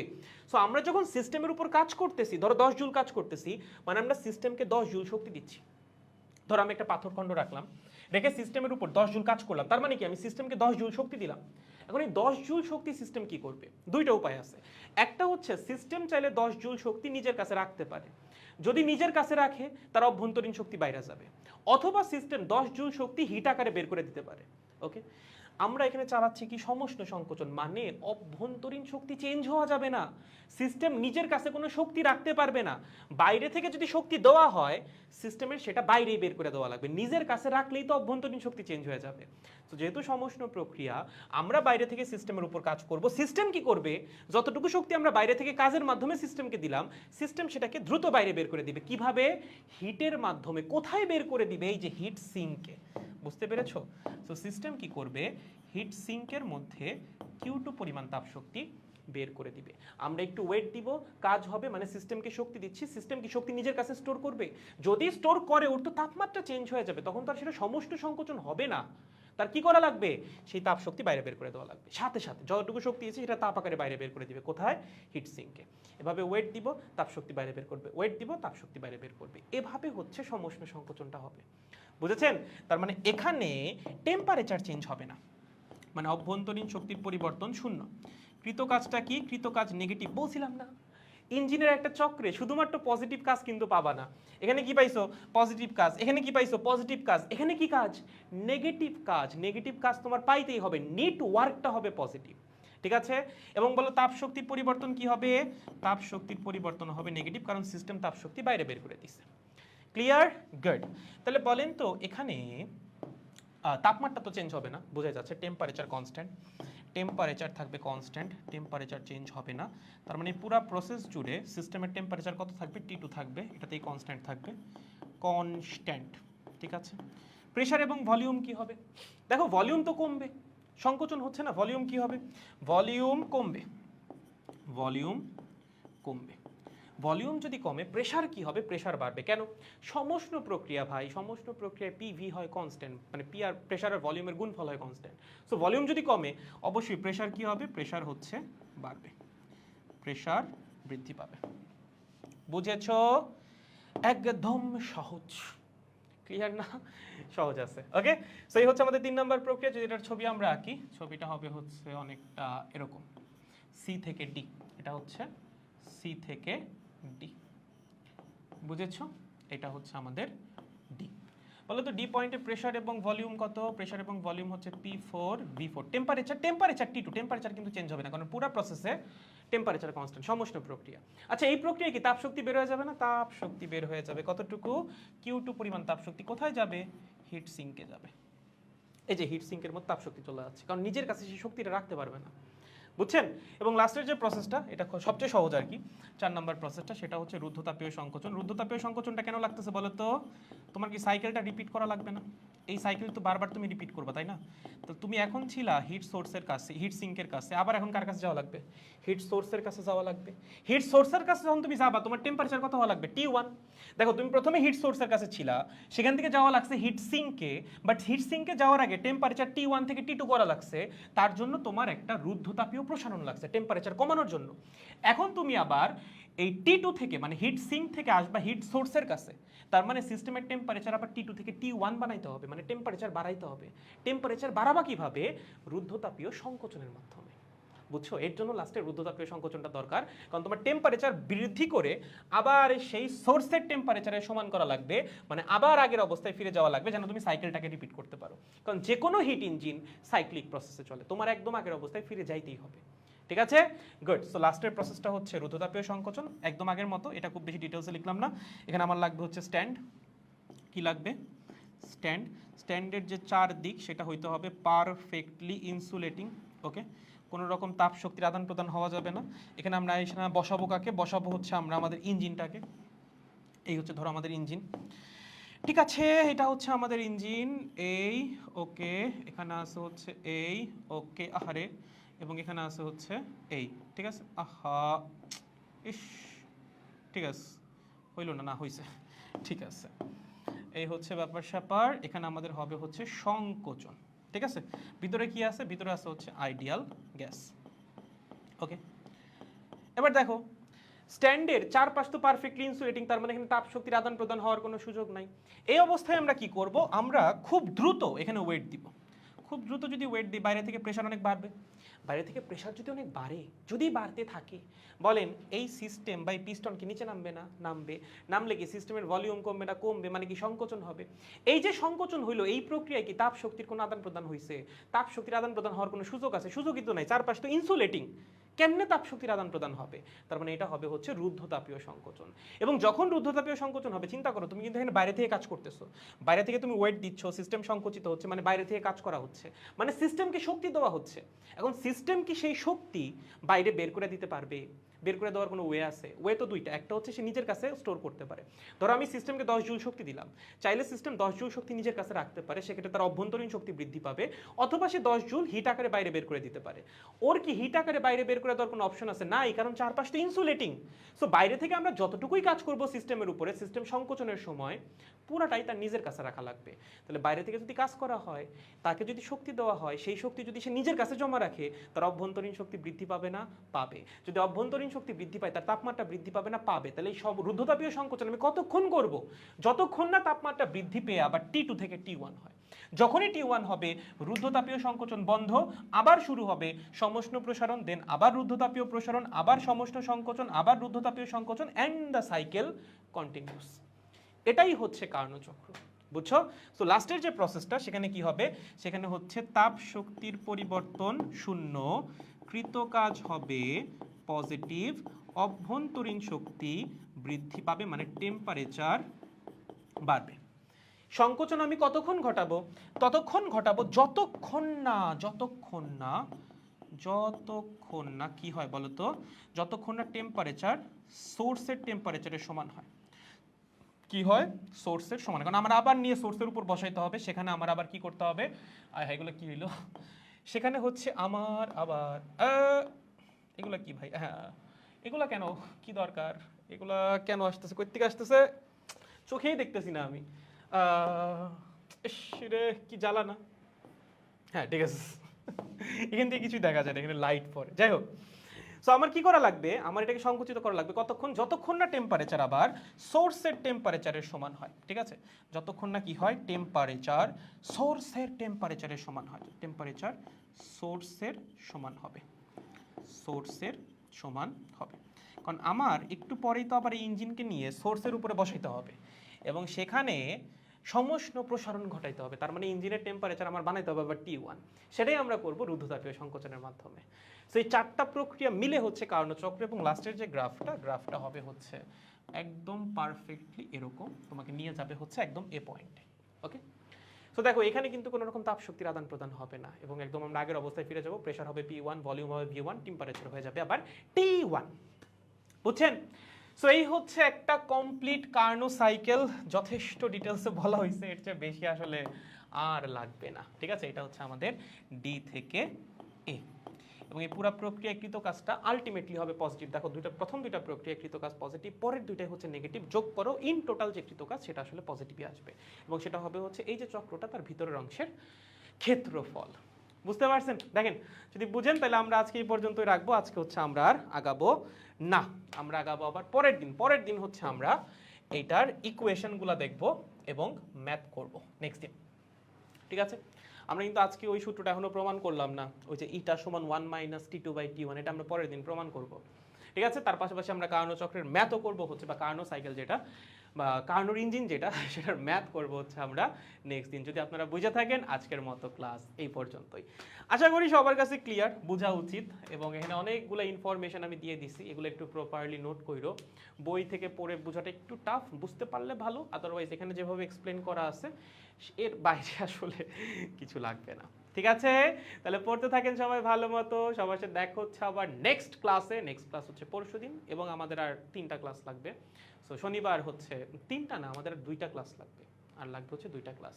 সো শনিবার হচ্ছে আমাদের থার্মোডাইনামিক্স শেষ হয়ে যাবে। ঠিক আছে, তারপর আমরা চ্যাপ্টার 6 জ্যামিতিক আলোক বিজ্ঞান শুরু করব।